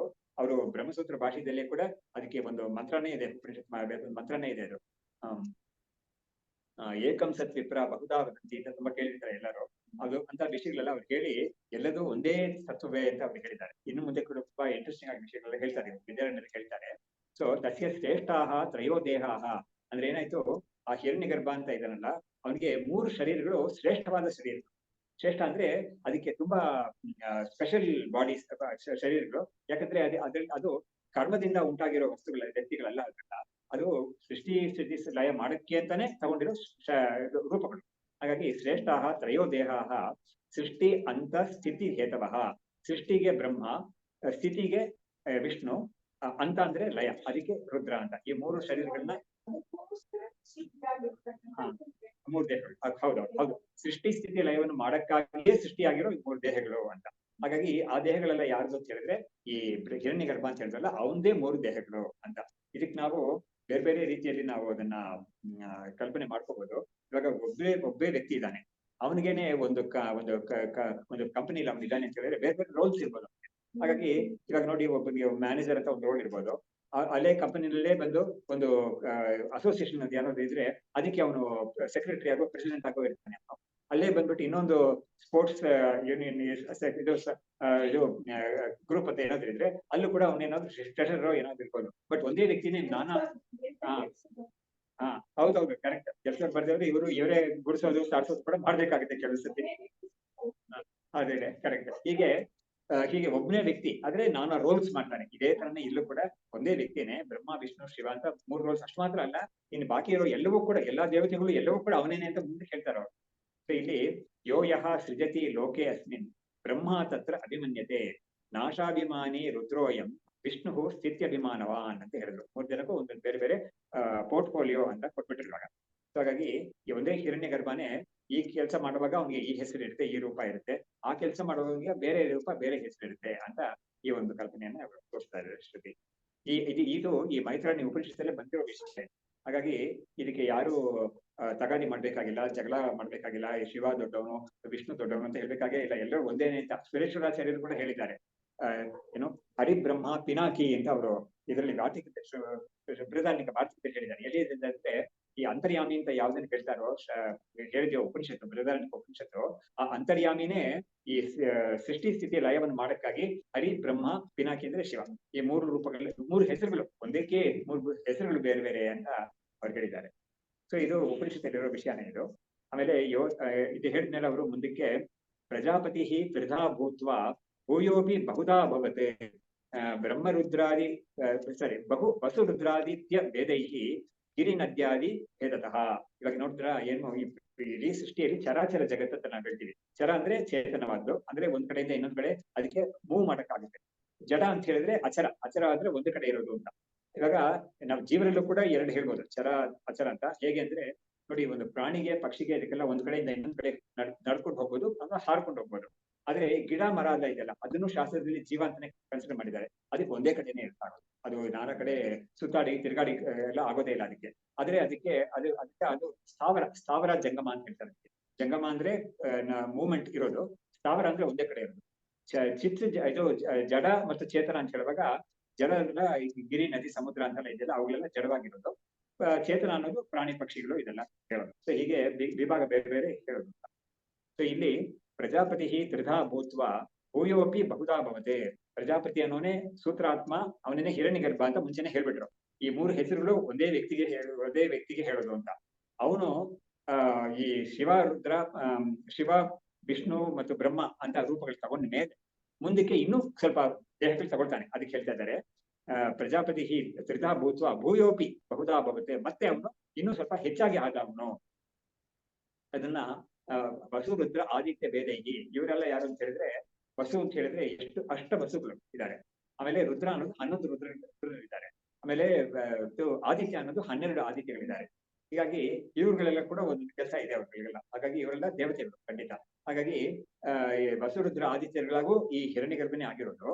ಆಮೇಲೆ ಗಿರಿ ನದ್ಯಾದಿ ಭೇದತಃ, ಹಾಗಾದ್ರೆ ಏನದು ಗಿರಿ ನದಿ ಸಮುದ್ರ ಅಂತ ನಾವು ಏನೇನ್ ಹೇಳ್ತೀವೋ ಲೋಕದಲ್ಲಿ ಎಲ್ಲವೂ ಕೂಡ ಅವನೇ ಆಗಿರೋದು. ಅಂತಾಗಿ ಜಡ ಅಜಡ ಪ್ರಪಂಚವಾಗಿ ಅವನೇ ಆಗಿದ್ದಾನೆ ಅಂತ. ಆ ಹಿರಣ್ಯ ಗರ್ಭ ಅಥವಾ ಸೂತ್ರಾತ್ಮ ಅಥವಾ ಪ್ರಜಾಪತಿ ಯಾವ್ದನ್ನ ಹೇಳಿದ್ವೋ ಅದೇನೇ ಈ ಜಡ ಅಜಡ ಪ್ರಪಂಚವಾಗಿ ಆಗಿರೋದು ಅಂತ ಇಷ್ಟು ಮಟ್ಟಿಗೆ ಹೇಳಿದ. ಹಾಗಾದ್ರೆ ಏನಾಯ್ತು, ಇಡೀ ಸೃಷ್ಟಿಯನ್ನು ಕವರ್ ಮಾಡ್ಬಿಟ್ರಿ ಇವಾಗ. ಇಡೀ ಸೃಷ್ಟಿ ಕೂಡ ಬ್ರಹ್ಮದಿಂದಲೇ ಬಂದಿರೋದು ಅಂತ ಮಾತ್ರ ಅಲ್ಲ, ಬ್ರಹ್ಮವೇ ಅಂದ್ರೆ ಈಶ್ವರನೇ ಇಡೀ ಸೃಷ್ಟಿಯಾಗಿ ಕಾಣಿಸ್ಕೊಳ್ತಾ ಇರೋದು. ನಮಗೆ ಸೃಷ್ಟಿ ಅಂತ ಹೇಳಿದಾಗ ಅದರಲ್ಲಿ ಜಡವೂ ಇದೆ, ಚೇತನವೂ ಇದೆ, ಎಲ್ಲವೂ ಅದೇನೆ. ಇದೆಲ್ಲ ಹೇಳೋದ್ರಿಂದ ಒಂದು ಪ್ರಯೋಜನ ಏನು ಅಂತ ಹೇಳಿದ್ರೆ, ಇದೆಲ್ಲ they are leading to the ultimate realization ಸರ್ವಂ ಕಲ್ವಿದಂ ಬ್ರಹ್ಮ. ಅದಕ್ಕೆ ಇದು ಪೀಠಿಕೆ, ಇದು ಪೀಠಿಕೆ ಆಗುತ್ತೆ. ಆ ಸರ್ವಂ ಕಲ್ವಿದಂ ಬ್ರಹ್ಮ ಅಂತ ಯಾವ್ದು ಪರ್ಯವಸಾನ ಇದೆಯೋ ಅದಕ್ಕೆ ಇದು ಹಿಂದೆ ಮೊದಲೇ ಮಾಡಿದ ಪೀಠಿಕೆ ಆಗುತ್ತೆ ಇದು ಅಂತ. ನೋಡಿ ಎಷ್ಟು ಚೆನ್ನಾಗಿ ಬಿಲ್ಡಪ್ ಮಾಡ್ಕೊಂಡು ಹೋಗುತ್ತೆ ಶಾಸ್ತ್ರ. ಆ ಒಂದು ಅಲ್ಟಿಮೇಟ್ ಟ್ರೂತ್ ನ ನಾವು ತಿಳ್ಕೊಬೇಕಾದ್ರೆ ಇಂತಹ ಒಂದು ಮಾರ್ಗದಲ್ಲಿ ನಿಂಪ ಅಲ್ಟಿಮೇಟ್ಲಿ ಏನ್ ಮಾಡುತ್ತೆ, ಇದೆಲ್ಲ ಇದೆಲ್ಲ ದೊಡ್ಡ ಸೌಧ ತರ ಕಟ್ಟುತ್ತೆ. ಅದು ಕಟ್ಟಿಬಿಟ್ಟು ಇದೆಲ್ಲ ಸತ್ಯವಲ್ಲ ಅಂತ ಹೇಳ್ಬಿಡುತ್ತೆ ಕೊನೆಯಲ್ಲಿ. ಯಾಕಂದ್ರೆ ಅದಿರೋದು ಒಂದು ಬ್ರಹ್ಮ ಸ್ವರೂಪ ಒಂದೇನೇ ಸತ್ಯ. ಆ ಒಂದು ಬ್ರಹ್ಮಸ್ವರೂಪವನ್ನ ನಾವು ಸತ್ಯವಾಗಿರೋ ಸ್ವರೂಪವನ್ನ ನಮ್ಗೆ ತಿಳ್ಕೊಳಕ್ ಆಗ್ತಾ ಇಲ್ಲ ಅಂತ ಕಾರಣದಿಂದ ಅದಕ್ಕೆ ನಾನಾ ತರ ಮೆಟ್ಲು ಹಾಕೊಡ್ತಾ ಇದೆ. ಅದಕ್ಕೆ ಹೋಗಿ ಸೇರಿದ ಮೇಲೆ ಇದು ಅದೇನೆ ಅಂತ ಗೊತ್ತಾಗುತ್ತೆ ಅಂತ ಒಂದು ರೀತಿಯಲ್ಲಿ ಹೇಳಿದ್ದಾರೆ. ಇದಕ್ಕೇನೆ ಏಕಂ ಸತ್ ವಿಪ್ರ ಬಹುಧಾ ಭವತಿ ಅಂತ ಹೇಳೋದು ಈ ಶ್ಲೋಕಕ್ಕೆ ಅನ್ವಯಿಸೋದು. ಏನೋ ಪ್ರಜಾಪತಿ ತ್ರಿಧಾ ಭೂತ್ವ ಭೂಯೋಪಿ ಬಹುಧಾ ಭವತೆ ವಸುರುದ್ರ ಆದಿತ್ಯ ಭೇದೈಹಿ ಗಿರಿ ನದ್ಯಾದಿ ಭೇದತಃ ಅಂತ. ಇದಕ್ಕೆ ಇಂದ್ರಂ ಮಿತ್ರಂ ಅಂತ ಒಂದು ಶ್ಲೋಕ ಮಂತ್ರ ಬರುತ್ತೆ. ಅದನ್ನ ಕೂಡ ಶಂಕರಾಚಾರ್ಯರು ಅದನ್ನ ಉದ್ಧರಿಸಿ ಎಲ್ಲರೂ ಕೂಡ ಎಲ್ಲಾ ದೇವತೆಗಳು ಕೂಡ ಎಲ್ಲಾ ಒಂದೇನೆ ಕಾಲಕ್ಕೆ ಈ ಮಂತ್ರವನ್ನು ಅವರು ಕಳಿಸಿದ್ದಾರೆ. ಅದರಿಂದ ಅವರಿಗೆ ಸಮತವಾದ ವಿಷಯವೇನೇ ಇದು ಅಂತ ಗೊತ್ತಾಗುತ್ತೆ. ಆಮೇಲೆ ಕರೆಕ್ಟ್. ಆಮೇಲೆ ನೋಡಿ, ಆಮೇಲೆ ನನಗೆ ಇನ್ನೊಂದು ವಿಷಯ ಹೇಳ್ಬೇಕು ಅಂತ ಇಷ್ಟಪಡ್ತೀನಿ ಈ ವಿಷಯದಲ್ಲಿ. ಇವಾಗ ನಮ್ಮ ಅದ್ವೈತದಲ್ಲಿ ಮುಕ್ತಿ ಮುಕ್ತಿ ಅಂತ ಹೇಳುವಾಗ ಎರಡು ರೀತಿಯಾಗಿ ಮುಕ್ತಿ ಹೇಳ್ತಾರೆ. ಒಂದು ಸದ್ಯೋ ಮುಕ್ತಿ, ಇನ್ನೊಂದು ವಿದೇಹ ಇನ್ನೊಂದು ಕ್ರಮ ಮುಕ್ತಿ ಅಂತ ಒಂದು ಹೇಳ್ತಾರೆ. ಈ ಸದ್ಯೋ ಮುಕ್ತಿ ಅನ್ನೋದು ಈ ಜನ್ಮದಲ್ಲಿನೇ ಯಾರು ಮನುಷ್ಯರಾಗಿದ್ದಾರೋ ಅವರು ಆತ್ಮತತ್ವವನ್ನು ತಿಳ್ಕೊಂಡು ಮುಕ್ತರಾಗೋದು ಅಂತ. ಅಂದ್ರೆ ಆತ್ಮತತ್ವವನ್ನು ತಿಳ್ಕೊಂಡು ನಾನೇ ಬ್ರಹ್ಮಸ್ವರೂಪ ಅಂತ ತಿಳ್ಕೊಂಡ ಮೇಲೆ ಇನ್ಮೇಲೆ ಅವರಿಗೆ ಮತ್ತೆ ಜನ್ಮ ಇಲ್ಲ ಅಂತ ಆಗುತ್ತೆ ಅದು. ಹಾಗಾಗಿ ಅದು ಸದ್ಯೋ ಮುಕ್ತಿ ಅಂತ ಹೇಳ್ತಾರೆ. ಇನ್ನೊಂದು ಮುಕ್ತಿ ತ್ರೈಪ ಮುಕ್ತಿ ಹೇಳೋದು ಬ್ರಹ್ಮಲೋಕಕ್ಕೆ ಹೋಗಿ ಮುಕ್ತಿ ಹೊಂದೋದು ಅಂತ. ಆ ಬ್ರಹ್ಮಲೋಕಕ್ಕೆ ಹೋಗೋರು ಯಾರು ಅಂತ ಹೇಳಿದ್ರೆ ಇಲ್ಲಿ ಅವರು ನಿರ್ಗುಣ ಬ್ರಹ್ಮವನ್ನ ಉಪಾಸನೆ ಮಾಡ್ತೇನೆ ಸಗುಣ ಬ್ರಹ್ಮವನ್ನ ಅವರು ತುಂಬಾ ಇದು ಆಧಾರದಿಂದ ಉಪಾಸನೆ ಮಾಡಿರ್ತಾರೆ. ಅತ್ಯಂತ ವೈರಾಗ್ಯದಿಂದ ಪ್ರಪಂಚದಲ್ಲಿ ಪ್ರಪಂಚ ನನಗೆ ಏನು ಬೇಡವೇ ಬೇಡ, ನನಗೆ ಬೇಕಾಗಿರೋದು ನನಗೆ ಆ ಈಶ್ವರನೇ ನನಗೆ ಬೇಕು ಅಂತ ಹೇಳ್ಬಿಟ್ಟು ಸಗುಣ ಬ್ರಹ್ಮವನ್ನ ಅತ್ಯಂತ ಶ್ರದ್ಧೆಯಿಂದ ಅವರು ಕೊನೆಯ ಉಸಿರು ತನಕ ಅವರು ಉಪಾಸನೆ ಮಾಡಿರ್ತಾರೆ. ಅಂತ ಅವರು ತೀರ್ಕೊಂಡಾಗ ಏನಾಗುತ್ತೆ ಅಂತ ಹೇಳಿದ್ರೆ ಅವ್ರ ಸೂಕ್ಷ್ಮ ಶರೀರ ಈ ಶರೀರವನ್ನು ಬಿಟ್ಟು ಹೊರಗಡೆ ಹೋಗಿ ಅದು ಇದು ಲೋಕಗಳಿಗೆಲ್ಲ ಹೋಗೋದಿಲ್ಲ, ತಿರುಗಿ ವಾಪಸ್ ಬರೋ ಲೋಕಗಳಿದೆಯಲ್ಲ ಅದಕ್ಕೆಲ್ಲ ಹೋಗೋದಿಲ್ಲ ಅಂತ ನೇರಾಗಿ ಅದು ಬ್ರಹ್ಮಲೋಕ ಅಂತ ಹೇಳಿದ್ದಾರೆ. ಹಾಗಾಗಿ ಯಾಕಂದ್ರೆ ಅವ್ರಿಗೆ ಈ ಪ್ರಪಂಚದಲ್ಲಿ ಇಚ್ಛೆ ಇಲ್ವೇ ಇಲ್ಲ. ಯಾವಾಗ ಒಬ್ಬ ವಾಪಸ್ ಬರ್ತಾನೆ ಪ್ರಪಂಚಕ್ಕೆ ಅಂತ ಹೇಳಿದ್ರೆ ಇಚ್ಛೆ ಇದ್ರೆ, ಅವ್ನಿಗೆ ಆಸೆ ಇದ್ರೆ ಅದನ್ನ ಅನುಭವಿಸ್ಬೇಕು ಇನ್ನೊಂದನ್ನ ಅನುಭವಿಸ್ಬೇಕು ಅಂತ ಏನಾದ್ರು ಆಸೆ ಇದ್ರೆ ಅಂತ ಅವನು ವಾಪಸ್ ಬಂದೇ ಬರ್ತಾನೆ ಆಸೆಯನ್ನು ಪೂರೈಸ್ಕೊಳಕ್ಕಾಗಿ. ಅದು ಲಾಜಿಕಲ್ ಆಗಿ ಇದೆ ತುಂಬಾ. ಆದ್ರೆ ಯಾರಿಗೆ ಪ್ರಪಂಚದಲ್ಲಿ ಯಾವುದೂ ಕೂಡ ನನಗೆ ಇಷ್ಟ ಇಲ್ಲ ಅಂತಿದೆಯೋ ಆದ್ರೆ ಅವರು ನಿರ್ಗುಣ ಬ್ರಹ್ಮವನ್ನು ಉಪಾಸನೆ ಮಾಡ್ಲಿಲ್ಲ, ಸಗುಣ ಬ್ರಹ್ಮವಾದ ಈಶ್ವರನೇ ಉಪಾಸನೆ ಮಾಡಿದ್ದಾರೆ. ಅಂತವ್ರು ಎಲ್ಲಿಗೆ ಹೋಗ್ತಾರೆ ಅಂತ ಕೇಳಿದ್ರೆ ಬ್ರಹ್ಮಲೋಕಕ್ಕೆ ಹೋಗ್ತಾರೆ ಅಂತ ನಮಗೆ ಇರೋದು. ಇವಾಗ ನೋಡಿ ಏನ್ ಪ್ರಶ್ನೆ ಬರುತ್ತೆ ಅಂತ ಹೇಳಿದ್ರೆ ಸಗುಣ ಬ್ರಹ್ಮವನ್ನ ಉಪಾಸನೆ ಮಾಡಿದವರು ಅಂತ ಹೇಳುವಾಗ ಉಪನಿಷತ್ತುಗಳಲ್ಲಿ ಬೇಕಾದಷ್ಟು ಉಪಾಸನೆಗಳು ಹೇಳಿದೆ. ಅಲ್ಲೆಲ್ಲ ಬಂದ್ಬಿಟ್ಟು ಇಂಥ ದೇವತೆ ಅಂತ ಇರೋದಿಲ್ಲ. ಅದಕ್ಕೆ ಒಂದು ಕ್ರಮ ಇರುತ್ತೆ, ಆ ಉಪಾಸನೆಯನ್ನು ಮಾಡಿರ್ತಾರೆ. ಅದಕ್ಕೆ ಹಿರಣ್ಯಗರ್ಭ ಉಪಾಸನೆ ಅಂತ ಕೆಲವೆಲ್ಲ ಇರುತ್ತೆ. ಅದು ಏನೇ ಇದ್ರು ಕೂಡ ಬ್ರಹ್ಮಲೋಕ ಅಂತ ಯಾವ್ದು ಸತ್ಯಲೋಕ ಅಂತ ಒಂದು ಇದೆಯೋ ಅದೇ 14ನೇ ಲೋಕ ಅದೇನೆ ಸೃಷ್ಟಿ ಒಳಗಡೆ ಅದೇ ಬ್ರಹ್ಮಾಂಡ ಅಂತ ಹೇಳೋದು. ಇಡೀ 14 ಲೋಕಗಳಲ್ಲಿ ಬ್ರಹ್ಮಾಂಡ. ಆ ಬ್ರಹ್ಮಾಂಡದಲ್ಲಿ ಎಲ್ಲ ಸರ್ವೋತ್ತಮವಾದ ಲೋಕ ಅನ್ನೋದು ಬ್ರಹ್ಮಲೋಕ, ಅದೇ 14ನೇ ಲೋಕ. ಅದಕ್ಕೆ ಸತ್ಯಲೋಕ ಅಂತ ಹೇಳ್ತಾರೆ. ಅದಕ್ಕೆ ಚತುರ್ಮುಖ ಬ್ರಹ್ಮನೇ ಅದಕ್ಕೆ ಅಧಿಪತಿ. ಇವಾಗ ಅದನ್ನ ಬ್ರಹ್ಮಾಂಡಕ್ಕೆ ಆಸೆ ಬ್ರಹ್ಮಸ್ವರೂಪ, ಅದೇ ನಿತ್ಯ ನಿರ್ಗುಣ ಬ್ರಹ್ಮಸ್ವರೂಪ. ಇವಾಗ ಏನು ಪ್ರಶ್ನೆ ಬರುತ್ತೆ ಅಂತ ಹೇಳಿದ್ರೆ ಇವಾಗ ಈಶ್ವರ ಬ್ರಹ್ಮಲೋಕಕ್ಕೆ ಮೀರಿದ್ದು ಬ್ರಹ್ಮಸ್ವರೂಪ, ಅದೇ ಬ್ರಹ್ಮ ನಿಜವಾದ ವಾಸ್ತವವಾದ ಬ್ರಹ್ಮ ವೇದಾಂತ ಬ್ರಹ್ಮಸ್ವರೂಪ. ಅದು ಮೀರಿದು ಅಂತ ಹೇಳುವಾಗ ಕೂಡ ನಾವು ನೋಡಿ ಇವಾಗ ನಾವು ಏನ್ ತಿಳ್ಕೊಬಹುದು ಅಂತ ಹೇಳಿದ್ರೆ ಇವಾಗ 14 ಮಾಡಿ ಅಂತಸ್ತಿರೋ ಮನೆ ಅಂತ ತಗೊಳ್ಳಿ, ಒಂದು ಬಿಲ್ಡಿಂಗ್ ಅಂತ ತಿಳ್ಕೊಂಡ್ರೆ ಅದರ ಆಚೆ ಏನೋ ಒಂದು ಕೆಲವೆಲ್ಲ ತೋರಿಸ್ತೀವಿ ನಾವು. ಆದ್ರೆ ಟೆರೆಸ್ ಮೇಲೆ ಇರೋದು ಇದು ಆಕಾಶದಿಂದ ತೋರಿಸ್ತೀವಿ ನಾವು. ಆದ್ರೆ ಇಲ್ಲಿ ಕಲ್ಪನೆ ಹತ್ರ ಇರಬಾರ್ದು ನಾವು. ಯಾಕಂದ್ರೆ ಈ 14 ಲೋಕಗಳಿಂದ ಬ್ರಹ್ಮಾಂಡ ಇದೆಯಲ್ಲ ಅದಕ್ಕಿಂತ ಹೊರತಾಗಿ ಈ ಬ್ರಹ್ಮ ಅಂತ ಇದೆ, ಯಾವ್ದೋ ವೇದಾಂತದ ಬ್ರಹ್ಮ ನಿರ್ಗುಣ ಬ್ರಹ್ಮ ಇದೆ ಅಂತ ಇಲ್ಲಿ ಆಗ್ತಾ ಇರುವಾಗ ಅವ್ರ ಹೆಸರುಗಳೆಲ್ಲ ಬರ್ತಾ ಇರುತ್ತೆ, ನನ್ ಹೆಸರು ಬರಲ್ಲ, ಯು ಅಂತ ಬಂದ್ಬಿಡುತ್ತೆ. ಅವ್ರಿಗೆ ಬಂದಿರುತ್ತ ನನ್ನ ಹೆಸರು. ಹೌದಾ? ಈಶ್ವರ ಉಪಾಸನೆಯಿಂದ ಒಬ್ಬ ಬ್ರಹ್ಮಲೋಕಕ್ಕೆ ಹೋಗ್ತಾನೆ ಅಂತ ಆಗಿರ್ಬೋದು, ವಿಷ್ಣು ಆಗಿರ್ಬೋದು, ಆಮೇಲೆ ಸ್ಕಂದನ್ ಆಗಿರ್ಬೋದು, ಗಣಪತಿ ಆಗಿರ್ಬೋದು, ಹೆಸರು ಬರ್ತಿದೆ, ನನ್ನ ಹೆಸರು ಬರ್ತಿಲ್ವಲ್ಲ. ಅವಾಗ ದೇವಿ ಉಪಾಸನೆ ಮಾಡಿದವನು ಯಾವ ಲೋಕಕ್ಕೆ ಹೋಗ್ತಾನೆ, ಸ್ಕಂದ ಉಪಾಸನೆ ಮಾಡಿದವನು ಯಾವ ಲೋಕಕ್ಕೆ ಹೋಗ್ತಾನೆ ಇಂತ ಒಂದು ಪ್ರಶ್ನೆ ಬರುತ್ತೆ. ಅದಕ್ಕೆ ನಮ್ಗೆ ಅದ್ವೈತ ಕೊಡೋ ಒಂದು ಉತ್ತರ ಏನು ಅಂತ ಹೇಳಿದ್ರೆ ವಿಷ್ಣು ಉಪಾಸನೆ ಮಾಡಿದವನು ಎಲ್ಲಿಗೆ ಹೋಗ್ತಾನೆ ಅಂತ. ಅದ್ವೈತದಲ್ಲಿ ವೈಕುಂಠ ಕೈಲಾಸ ಅದೆಲ್ಲ ಏನು ಒಪ್ಲೇ ಇಲ್ಲ, ಎಲ್ಲರೂ ಹೋಗೋದು ಬ್ರಹ್ಮಲೋಕಕ್ಕೆ ಅಂತ ಹೇಳಿ. ಅಷ್ಟು ಉಪಾಸನೆಗಳು ಕೂಡ ಹೋಗೋದು ಒಂದೇ ಬ್ರಹ್ಮಲೋಕಕ್ಕೆ ಹೋಗ್ತಾರೆ ಅಂತ. ಯಾಕಂದ್ರೆ ಅದನ್ನ ಬಿಟ್ಟು ಬೇರೆ ಲೋಕಗಳು ಇದರಲ್ಲಿ 14 ಲೋಕಗಳಲ್ಲಿ ಅದೆಲ್ಲ ಹೇಳಲೇ ಇಲ್ಲ. ಹಾಗಾಗಿ ಅವನು ಖಂಡಿತ ಮುಕ್ತನಾಗಲ್ಲ. ಇವಾಗ್ಲೇನೆ ಖಂಡಿತ ಆ ಲೋಕಕ್ಕೆ ಹೋಗ್ಬಿಟ್ಟು ಅಲ್ಲಿ ಅವನು ಜ್ಞಾನವನ್ನು ಪಡ್ಕೊಂಡು ಮುಕ್ತನಾಗ್ತಾನೆ. ಈ ಎಲ್ಲಾ ಉಪಾಸಕರಿಗೂ ಕೂಡ ದೇವಿ ಉಪಾಸಕರುಗಳಾಗ್ಲಿ ಗಣಪತಿ ಉಪಾಸಕರುಗಳಾಗ್ಲಿ ಯಾವುದೇ ಉಪಾಸನೆ ಮಾಡಿದವರು ಕೂಡ ಒಂದೇ ಬ್ರಹ್ಮಲೋಕಕ್ಕೆ ಹೋಗ್ತಾರೆ ಅಂತ ನಮ್ಮ ಅದ್ವೈತದಲ್ಲಿ ಹೇಳೋದು.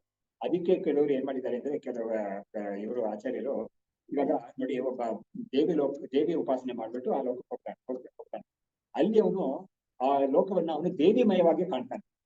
ಅದೇ ತರ ವಿಷ್ಣು ಉಪಾಸನೆ ಮಾಡಿದವನು ಆ ಲೋಕ ಹೋಗ್ತಾನೆ, ಅದೇ ಲೋಕದಲ್ಲಿ ಅವನು ಇಡೀ ಲೋಕವನ್ನು ಅವನು ವಿಷ್ಣು ಲೋಕವಾಗಿ ಹೋಗ್ತಾನೆ. ಹಾಗಾಗಿ ಅವ್ರವರು ಅದೇ ಆ ಲೋಕವನ್ನ ಅವರವರು ಆ ದೇವತಾ ಮೂರ್ತಿ ಇದು ಲೋಕವಾಗೇ ನೋಡ್ತಾರೆ, ತನ್ಮಯವಾಗೇ ನೋಡ್ತಾರೆ ಅವರು ಅಂತ ಒಂದು ಕಲ್ಪನೆ ಹೇಳಿದ್ದಾರೆ. ಏನೇ ಇದ್ರು ಕೂಡ ನಾನು ಯಾತಕ್ಕೆ ಹೇಳಿದೆ ಅಂದ್ರೆ ಬೇರೆ ಬೇರೆ ದೇವತಾ ಉಪಾಸನೆಗಳು ಮಾಡಿದವರು ಬೇರೆ ಬೇರೆ ಲೋಕಕ್ಕೆ ಹೋಗ್ತಾರೆ ಅಂತ ಅಲ್ಲ, ಅವರು ಒಂದೇ ಲೋಕಕ್ಕೆ ಹೋಗೋದೇ ಅದ್ವೈತದಲ್ಲಿ ಹೇಳಿರೋದು ಅಂತ. ಇದಾದ್ಮೇಲೆ ಪ್ರಜಾಪತಿ ಅನ್ನೋನೇ ಕರೆಕ್ಟ್.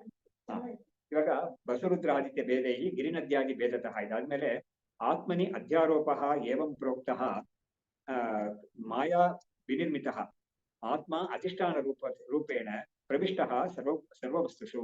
ಇವಾಗ ಆತ್ಮನಿ ಅಧ್ಯಾರೋಪ ಏವಂ ಪ್ರೋಕ್ತ ಮಾಯಾ ನಿರ್ಮಿತ. ಇವಾಗ ಆತ್ಮನಲ್ಲಿ ಈ ತರ ಒಂದು ಅಧ್ಯಾರೋಪ ಆಗಿದೆ. ಇವಾಗ ಏನು ಇಡೀ ಪ್ರಪಂಚವೆಲ್ಲ ಇದೆ ಅನ್ನೋದು, ಆಮೇಲೆ ಅದರಲ್ಲಿ ಬೇಕಾದಷ್ಟು ದೇವತೆಗಳಿದ್ದಾರೆ, ಆಮೇಲೆ ಬೇಕಾದಷ್ಟು ಗಿರಿ ನದಿ ಸಮುದ್ರ ಅಂತ ಇದೆಲ್ಲ ಆಗಿದೆ ಅಂತ ಇಲ್ಲಿ ಆತ್ಮನಿ ಅಂತ ಹೇಳಿದ್ರೆ ಪರಮಾತ್ಮನಲ್ಲಿ ಇದನ್ನ ಅಧ್ಯಾರೋಪ ಮಾಡುತ್ತೆ ಶಾಸ್ತ್ರ. ಅಧ್ಯಾರೋಪ ಏವಂ ಪ್ರೋಕ್ತ ಮಾಯಾ ವಿನಿರ್ಮಿತ.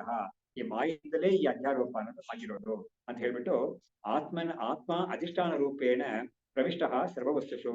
ಅವಾಗ ಏನಾಯ್ತು, ಆತ್ಮನಲ್ಲಿ ಇದೆಲ್ಲ ಅಧ್ಯಾರೋಪ ಆಗಿದ್ದಾಗ ಆತ್ಮ ಅನ್ನೋದು ಏನ್ ಮಾಡುತ್ತೆ, ಪ್ರವೇಶ ಮಾಡಿದೆ, ಅದು ಎಲ್ಲಿ ಪ್ರವೇಶ ಮಾಡಿದೆ ಅಂತ. ಇವಾಗ ನೋಡಿ, ಇವಾಗ ಇದರಲ್ಲಿ ಒಂದು ವಸ್ತುವಲ್ಲಿ ಒಂದು ಬೇಸಿಕ್ ಆಗಿರೋದು ಒಂದು ಹಗ್ಗ ಅಂತ. ಇವಾಗ ಹಗ್ಗದಲ್ಲಿ ಒಬ್ಬ ಸ್ವಲ್ಪ ಕತ್ತಲೆಯಿಂದ ಸಾಕಷ್ಟು ಬೆಳಕಿಲ್ಲ ಅಂತ ಸಮಯದಲ್ಲಿ ಒಬ್ಬನಿಗೆ ಅದು ಹಾವಾಗಿ ತೋರ್ಬೋದು, ಇನ್ನೊಬ್ಬನಿಗೆ ಹೂಮಾಲೆಯಾಗಿ ತೋರ್ಬೋದು, ಇನ್ನೊಬ್ಬನಿಗೆ ಒಂದು ಕಟ್ಟಿಗೆ ಇಟ್ಟಿದ್ದಾರೆ ಅಂತ ತೋರ್ಬೋದು. ಹೀಗೆ ನಾನಾ ಜನಗಳು ಇನ್ನೊಬ್ಬನಿಗೆ ಭೂಮಿಯಲ್ಲಿ ಬಿರುಕು ಬಿಟ್ಟಿರೋ ತರ ಒಂದು ತೋರ್ಬೋದು. ಅದೇ ಇರೋದು ಒಂದೇ ಹಗ್ಗ. ಈ ಹಗ್ಗದ ಮೇಲೆ ಎಷ್ಟೊಂದು ಆರೋಪ ಆಯ್ತಲ್ವಾ, ಅದೆಲ್ಲದಕ್ಕೂ ಅಧಿಷ್ಠಾನವಾಗಿರೋದು ಹಗ್ಗ ಒಂದೇನೆ. ಅವಾಗ ಏನಾಯ್ತು, ಆ ಆರೋಪಿತವಾದ ಎಲ್ಲಾ ವಸ್ತುಗಳಲ್ಲೂ ಕೂಡ ಏನಾಗಿದೆ ಅಂತ ಹೇಳಿದ್ರೆ ನಾವು ಥಿಯರಿಟಿಕಲ್ ಆಗಿ ಹೇಳ್ಬೋದು. ಅಂತ ಏನ್ ಹೇಳ್ಬೋದು ಅಂದ್ರೆ, ಈ ಹಗ್ಗವೇ ಎಲ್ಲದರಲ್ಲೂ ಪ್ರವೇಶ ಆಗಿದೆ ಅಂತ ಹೇಳ್ಬೋದು. ಹೇಳ್ತೀವೋ ಅದೇ ತರನೇ ಇಲ್ಲೂ ಕೂಡ ಇಡೀ ಬ್ರಹ್ಮಾಂಡವೇ with their residents and all contents ಎಲ್ಲವೂ ಕೂಡ ಈ ಬ್ರಹ್ಮದ ಮೇಲೆ ಆರೋಪ ಆಗಿರೋದ್ರಿಂದ, ಈ ಬ್ರಹ್ಮವೇ ಎಲ್ಲದಕ್ಕೂ ಅಧಿಷ್ಠಾನವಾಗಿರೋದ್ರಿಂದ ಅದೆಲ್ಲದರಲ್ಲೂ ಕೂಡ ಬ್ರಹ್ಮವೇ ಸತ್ಯವಾಗಿರೋದು ಎಲ್ಲದರಲ್ಲೂ ಕೂಡ. ಇದು ಕೂಡ ಏನಾಗುತ್ತೆ, ಸರ್ವಂ ಕಲ್ವಿದಂ ಬ್ರಹ್ಮ ಅಂತ ತಿಳ್ಕೊಳ್ಳಕ್ಕೆ ನಮ್ಗೆ ಇದು ಕೂಡ ಪ್ರಯೋಜನ ಆಗುತ್ತೆ ಅಂತ. ಹಾಗಾದ್ರೆ ಏನಾಯ್ತು, ಸರ್ವಂ ಕಲ್ವಿದಂ ಬ್ರಹ್ಮ ಅನ್ನೋ ಇದರಲ್ಲಿ ಅಂಡರ್ಸ್ಟ್ಯಾಂಡಿಂಗ್ ಅಲ್ಲಿ ಈ ಆರೋಪಿತವಾದ ನಾಮರೂಪಗಳೆಲ್ಲ ಇದೆಯಲ್ಲ, ದೇವತೆಗಳು, ಆಮೇಲೆ ಗಿರಿ ನದಿ ಸಮುದ್ರ ಅಂತ ಜಡವಾದ ಪ್ರಪಂಚ ಎಲ್ಲವೂ ಕೂಡ ಅದೆಲ್ಲವೂ ಕೂಡ ಮಿಥ್ಯಾ ಅಂತ ತಿಳ್ಕೊಂಡು ಸತ್ಯವಾಗಿರೋದು ಅದನ್ನೇ ಹೇಳ್ತಾನೆ. ಇದೇ ತರನೇ ಇಲ್ಲೂ ಕೂಡ ಅವನು ಹೂಮಾಲೆಯನ್ನ ಆರೋಪ ಮಾಡಿರ್ಬೋದು, ಅಥವಾ ಕಟ್ಟಿಗೆ ಅಂತ ಆರೋಪಣೆ ಮಾಡಿರ್ಬೋದು, ಅಥವಾ ಒಂದು ಹಾವು ಅಂತ ಆರೋಪಿಸಿರ್ಬೋದು. ಎಲ್ಲವನ್ನೂ ಹೋಗ್ಲಾಡಿಸಿ ಇರೋದೊಂದೇ ಹಗ್ಗ ಅಂತ ಹೇಳ್ತೀವೋ, ಅದೇ ತರ ಅದನ್ನೆಲ್ಲವನ್ನು ಹೋಗ್ಲಾಡಿಸಿ ಒಂದೇ ಬ್ರಹ್ಮಸ್ವರೂಪ ಇರೋದು, ಅದೇ ಅಧಿಷ್ಠಾನ ಸ್ವರೂಪ ಅಂತ ಹೇಳೋದು. ಆರೋಪಿತವಾದ ವಸ್ತುವಿಗೆ ಇರುವಿಕೆ ಇಲ್ಲ. ಅದ್ರ ಈ ಅಧಿಷ್ಠಾನವಾದ ಒಂದು ಯಾವ್ದಿದೆಯೋ ಅದನ್ನ ಬಿಟ್ಟು ಬೇರೆಯಾದ ಇರುವಿಕೆ ಎಕ್ಸಿಸ್ಟೆನ್ಸ್ ಅದಕ್ಕೆ ಇಲ್ವೇ ಇಲ್ಲ. ಅವಾಗ ಏನಾಗುತ್ತೆ, ಅದಕ್ಕೆ ಇರುವಿಕೆಯನ್ನ ನಾವು ಕೊಟ್ಟಿದ್ದೀವಿ. ಇರುವಿಕೆ ನಮ್ಮ ಅಜ್ಞಾನದಿಂದ ನಾವೇನ್ ಮಾಡಿದೀವಿ, ಅದಕ್ಕೊಂದು ಇರುವಿಕೆ ಕೊಟ್ಟಿದ್ದೀವಿ. ಆದ್ರೆ ನಮ್ಗೆ ಯಾವಾಗ ಸತ್ಯ ತಿಳಿಯುತ್ತೋ, ಅಧಿಷ್ಠಾನ ತತ್ವದ ಒಂದು ಸತ್ಯ ತಿಳಿಯುತ್ತೋ, ಅವಾಗ ಆರೋಪಿತವಾದ ವಸ್ತು ಆಟೋಮೆಟಿಕ್ ಆಗಿ ಹೋಗ್ಬಿಡುತ್ತೆ. ಅದು ಎಲ್ಲಿ ಹೋಗುತ್ತೆ ಅಂತ ಕೇಳಿದ್ರೆ ಅಲ್ಲೆಲ್ಲೋ ಹೋಯ್ತು ಅಂತ ಹೇಳಕ್ಕಾಗಲ್ಲ. ಶಾಸ್ತ್ರದಲ್ಲಿ ಹೇಳೋದು ಏನು ಅಂತ ಹೇಳಿದ್ರೆ, ಅದು ಎಲ್ಲಿ ಯಾವ ಅಧಿಷ್ಠಾನದಲ್ಲಿ ಅದು ಆರೋಪಿತವಾಗಿತ್ತೋ ಅಲ್ಲೇ ಅದು ಲೈವ್ ಆಗೋದು ಅಂತ ಹೇಳ್ತಾರೆ. ಈ ಲೈವ್ ಆಗ ಅಂತ ಹೇಳೋದು ಕೂಡ ತುಂಬಾ ಸುಲಭವಾದ ಇದು ಮಾತು. ಸುರೇಶ್ವರಾಚಾರ್ಯರು ತುಂಬಾ ಚೆನ್ನಾಗಿದೆ ವಿಷಯ ಹೇಳಿದ್ದಾರೆ. ಅದಕ್ಕೆ ಅವರು ಒಂದು ವಾಕ್ಯ ಹೇಳಿದ್ದಾರೆ. ಅವರು ಅಧಿಷ್ಠಾನ ಅವಶೇಷೋ ಹಿ ನಾಶಃ ಕಲ್ಪಿತ ವಸ್ತುನಃ ಅಂತ ಹೇಳಿದ್ದಾರೆ. ಏನಂತಂದ್ರೆ, ಕಲ್ಪಿತ ವಸ್ತು ಯಾವುದು, ಹಗ್ಗದಲ್ಲಿ ಹಾವು ಕಲ್ಪಿತವಾಗಿತ್ತು. ಇವಾಗ ಹಗ್ಗ ಅಂತಾನೆ ತಿಳುವಳಿಕೆ ಬಂತಿಲ್ಲ. ಇವಾಗ ಏನಾಯ್ತು, ಹಾವು ನಾಶವಾಯ್ತು ಅಂತ ಹೇಳಿದ್ರು. ಆ ನಾಶ ಅಂದ್ರೆ ಏನಂತ ಅಂತ ಹೇಳಿದ್ರೆ, ಯಾರೋ ಅದನ್ನ ಒಂದು ಕೋಲ್ ತೆಗೆದು ಹೊಡೆದ್ರ, ಅಥವಾ ಅದನ್ನ ಸುಟ್ರ, ಅಥವಾ ಸಾಯಿಸಿದ್ರ ಅಂತ ಹೇಳಿದ್ರೆ ಅದೆಲ್ಲ ನಾಶ ಅನ್ನೋದು ಅದಲ್ಲ. ಅದು ಅಧಿಷ್ಠಾನವಾಗಿ ಉಳಿಯುತ್ತಲ್ಲ, ಅದೇ ನಾಶ ಆಗುತ್ತೆ ಅಂತ ಹೇಳೋದು ಅಂತ. ಅವಾಗ ಏನಾಯ್ತು, ಮುಂಚೆ ಅವನು ಹಾವೇ ಇದೆ ಅಂತ ಹೇಳ್ತಾ ಇದ್ದ. ಇವಾಗ ಗೊತ್ತಾದ್ಮೇಲೆ ಅವನು ಹೇಳ್ತಾನೆ ಹಗ್ಗವೇ ಇದೆ ಅಂತ ಹೇಳ್ತಾ ಇದ್ದೆ. ಅವಾಗ ಅದು ನಿನ್ ಮುಂಚೆ ಹಾವೇ ಇದೆ ಅಂತ ಹೇಳ್ತಾ ಇದೆಯಲ್ಲ, ಹಾವು ಎಲ್ಲಿ ಹೋಯ್ತು ಅಂತ ಹೇಳಿದ್ರೆ ಅದು ಹಗ್ಗವಾಗೇ ಉಳಿದಿದೆ ಇವಾಗ ಅಂತ ಕೇಳ್ತೀವೋ ಹೇಗೆ, ಆತರ ನಾವು ಆ ವಸ್ತುವಿನ ನಾಶ ಅನ್ನೋದು ಅದು ತನ್ನ ಅಧಿಷ್ಠಾನವಾದ ಸ್ವರೂಪವಾಗಿ ಉಳಿಯೋದು, ಅದೇ ಅದರ ನಾಶ ಅಂತ ಹೇಳೋದು. ನಾಶ ಅನ್ನೋದು ವರ್ಡ್ ಸುಮ್ಮನೆ ಇದಕ್ಕಾಗಿ ಔಪಚಾರಿಕವಾಗಿ ಹೇಳೋದು, ಔಪಚಾರಿಕವಾಗಿ ನಾಶ ಅಂತ ಹೇಳಿದ್ದಾರೆ ಹೊರತು ಅದು ಅಧಿಷ್ಠಾನವೇ, ಅದು ಬೇರೆ ಅರ್ಥ ಇಲ್ಲ ಅಂತ ಈಗ ತಿಳ್ಕೋಬೇಕು ಅಂತ ಅವ್ರು ಹೇಳಿದ್ದಾರೆ. ಹಾಗಾದ್ರೆ ಈ ಸರ್ವಂ ಕಲಿದಂ ಬ್ರಹ್ಮ ಅಂತ ನಾವು ಬ್ರಹ್ಮವನ್ನ ಈ ಇಡೀ ಪ್ರಪಂಚವಾಗಿ ಕಾಣಿಸ್ತಾ ಇರೋದನ್ನ ನಾವು ಬ್ರಹ್ಮ ಅಂತ ತಿಳ್ಕೊಳ್ಳೋದು ಹೇಗೆ ಅಂತ ಹೇಳಿದ್ರೆ, ಅದನ್ನ ಪ್ರಪಂಚಾಕಾರವಾಗಿ ಯಾವ್ದಿದೆಯೋ ಅದು ಬ್ರಹ್ಮವೇ ಅಂತ ತಿಳಿಯೋದು. ಅವಾಗ ಪ್ರಪಂಚಾಕಾರವಾಗಿರೋದು ಬ್ರಹ್ಮವಾಗಿ ಉಳಿಯೋದೆಂದು ತಿಳ್ಕೋಬೇಕು. ಎರಡು ವಸ್ತು ಇಲ್ವೇ ಇಲ್ಲ, ಖಂಡಿತ 3 ಅವಸ್ಥೆಗಳಲ್ಲೂ 2 ವಸ್ತು ಇಲ್ವೇ ಇಲ್ಲ, ಒಂದೇ ವಸ್ತುವೇ ಇರೋದು ಅಂತ. ಸೊ ಇದು ಹೇಳಿದ್ಮೇಲೆ ಅವರು ಇತ್ತಂ ವಿವೇಚಿತ ಆತ್ಮ ಭಾತಿ ಆಧಿಕ್ಯೇನ ಪಾಲಕಃ ನ ಅಧಿಷ್ಠಾನಂ ವಿನಾ ಕಿಂಚಿತ್ ಆರೋಪ್ಯಂ ಬೋಧ್ಯತೆ ಕುಚಿತೆ. ಇವಾಗ ಒಂದು ಯುಕ್ತಿ ಹೇಳ್ತಾ ಇದ್ದಾರೆ. ಯುಕ್ತಿ ರೀಸನಿಂಗ್ ಇವಾಗ ಹೇಳಿದ್ರಲ್ಲ, ಅದಕ್ಕೆ ರೀಸನಿಂಗ್ ಏನ್ ಹೇಳ್ತಾ ಇದೆ ಅಂದ್ರೆ, ನೋಡು, ಆರೋಪಿತವಾದ ವಸ್ತು ಯಾವತ್ತೂ ಕೂಡ ಅಧಿಷ್ಠಾನ ಇಲ್ಲದೆ ಇರೋಕ್ಕಾಗೋದೇ ಇಲ್ಲ. ಅದಕ್ಕೆ ಅವಾಗ ಅಧಿಷ್ಠಾನ ಒಂದೇ ಇರೋದು ಅಂತ ನಾವು ತಿಳ್ಕೋಬೇಕು ಅಂತ ಅದಕ್ಕೆ ಒಂದು ಯುಕ್ತಿ ಹೇಳ್ತಾ ಇದ್ದಾರೆ ಇವರು. ಇತ್ತಂ ವಿವೇಚಿತ ಚ ಆತ್ಮ ಭಾತಿ ಆಧಿಕ್ಯೇನ ಪಾಲಕಃ. ಇವಾಗ ಹೀಗೆ ನಾವು ವಿವೇಚನೆ ಮಾಡಿದಾಗ ಅಧಿಷ್ಠಾನವೇ ಆತ್ಮ, ಬಾಕಿ ಎಲ್ಲ ಆರೋಪಿತ ಅಂತ ವಿವೇಚನೆ ಮಾಡಿದಾಗ ಏನಾಗುತ್ತೆ, ಆತ್ಮ ಭಾತಿ ಆಧಿಕ್ಯೇನ ಪಾಲಕಃ, ಆಧಿಕ್ಯೇನ ಎಲ್ಲದಕ್ಕಿಂತ ಹೆಚ್ಚಾಗಿ ಆತ್ಮ ನಮಗೆ ಕಾಣಿಸ್ಕೊಳ್ಳುತ್ತೆ ಅಂತ. ಇಲ್ಲಿ ಹೆಚ್ಚು ಅಂತ ಹೇಳುವಾಗ ನಮ್ಗೆ ಯಾವುದನ್ನ ನಾವು ತಿಳ್ಕೊಬೇಕು ಅಂತ ಹೇಳಿದ್ರೆ, ಇಲ್ಲಿ ಈ ಪುರುಷ ಸೂಕ್ತ ಅದನ್ನ ಕೇಳಿದವರಿಗೆ ಈ ಮಾತು ನೆನಪು ಬರುತ್ತೆ ಅವರಿಗೆ. ಅತ್ಯತಿಷ್ಠ ದಶಾಂಗುಲಂ ಅಂತ ಹೇಳ್ತಾರೆ. ಅಂದ್ರೆ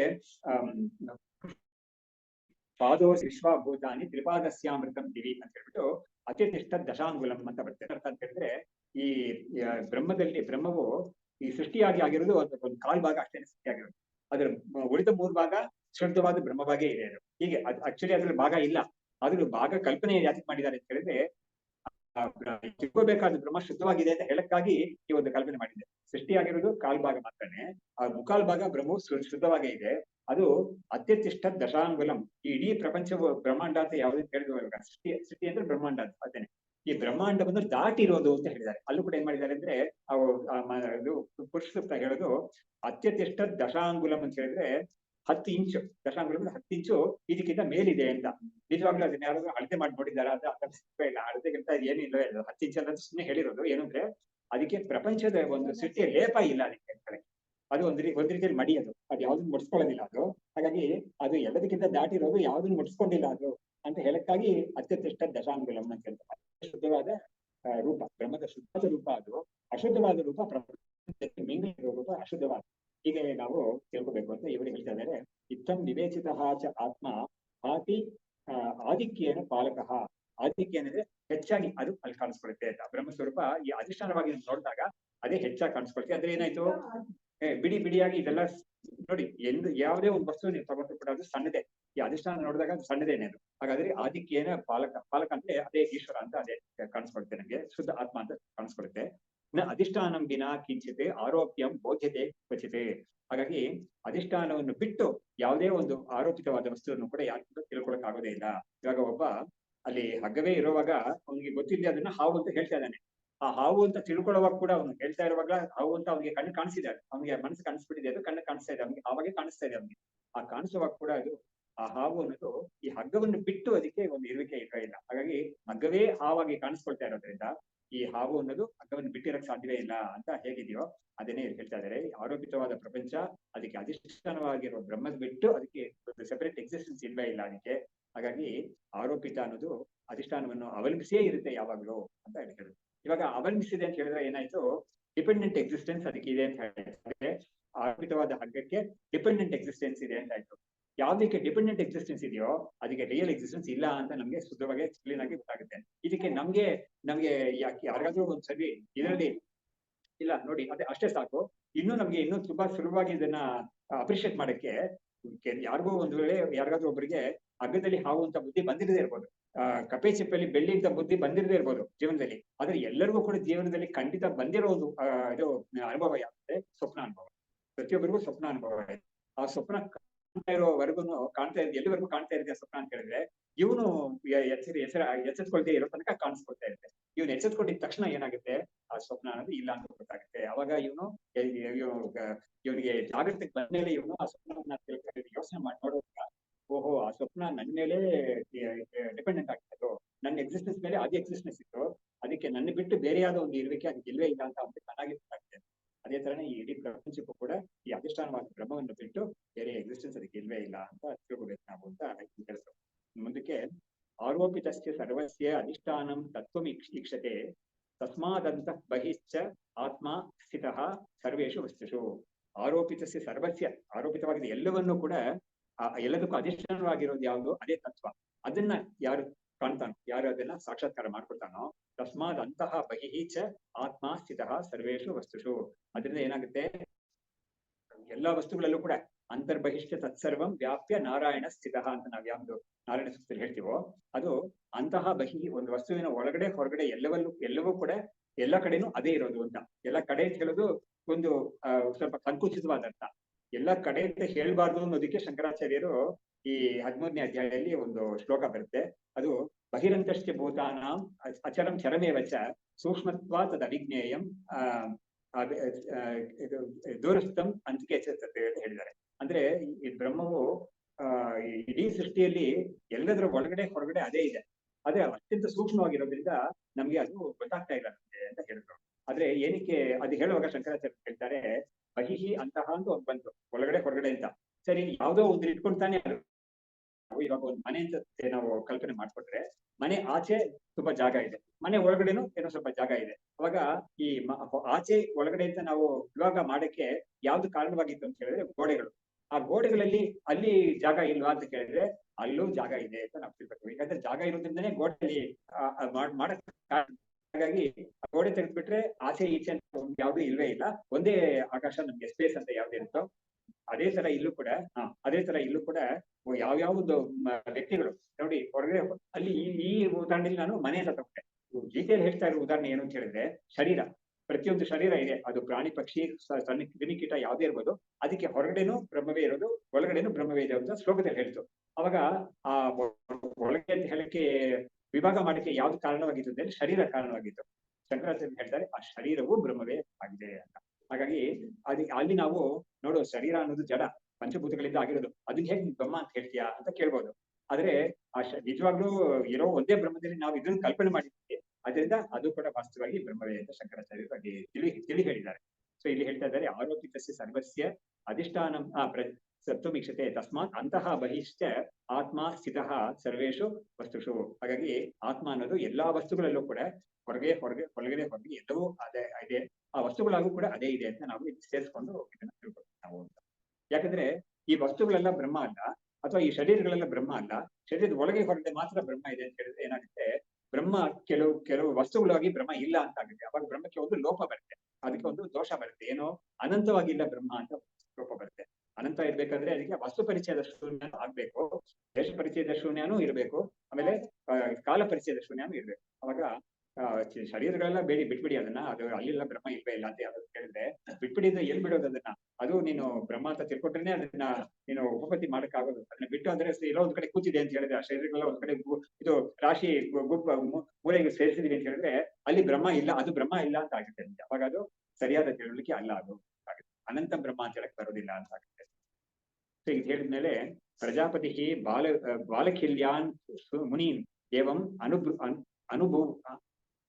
ಅಭೂಭೂತತೆ ಶಾಕಾಯನ್ಯ ಕಥಾಂ ಏತಾಂ ರಾಜ್ಞೆ ಪ್ರೋವಾಚ ಧೀಮತೆ. ಇವಾಗ ಈ ಒಂದು ಅಧ್ಯಾಯದ ಒಂದು ಕೊನೆಗೆ ಬರ್ತಾ ಇದ್ದಾರೆ ವಿಜ್ಞಾನಿಯರು. ಇವಾಗ ಈ ನೋಡಿ, ಇವಾಗ ಏನಾಯ್ತು, ಮೊದಲು ಶಾಕಾಯನ್ಯ ಅಂತ ಒಂದು ಋಷಿ ಹತ್ರ ಒಬ್ಬ ರಾಜ ಬ್ರಹ್ಮದತ್ತನು ಬೃಹದ್ರಥ ಅಂತ ಅವನ ಹೆಸರು, ಅವನು ಹೋಗಿ ಈ ತತ್ವವನ್ನು ಕೇಳ್ದ. ಅವನಿಗೆ ಇದೆಲ್ಲ ಕೇಳುವಾಗ ಅವ್ರು ಏನ್ ಮಾಡಿದ್ರು, ಮಧ್ಯದಲ್ಲಿ ಈ ಬಾಲಕಿಲ್ಯ ಅಂತ ಕೆಲವರೆಲ್ಲ ಪ್ರಜಾಪತಿ ಹತ್ರ ಒಂದು ಪ್ರಶ್ನೆ ಮಾಡಿದ್ರಪ್ಪ, ಅವರು ಈ ಆತ್ಮತತ್ವವನ್ನು ಹೀಗೆ ಹೇಳಿದ್ರು ಅಂತ ಇವರು ಕೇಳಕ್ ಶುರು ಮಾಡಿದ್ರು.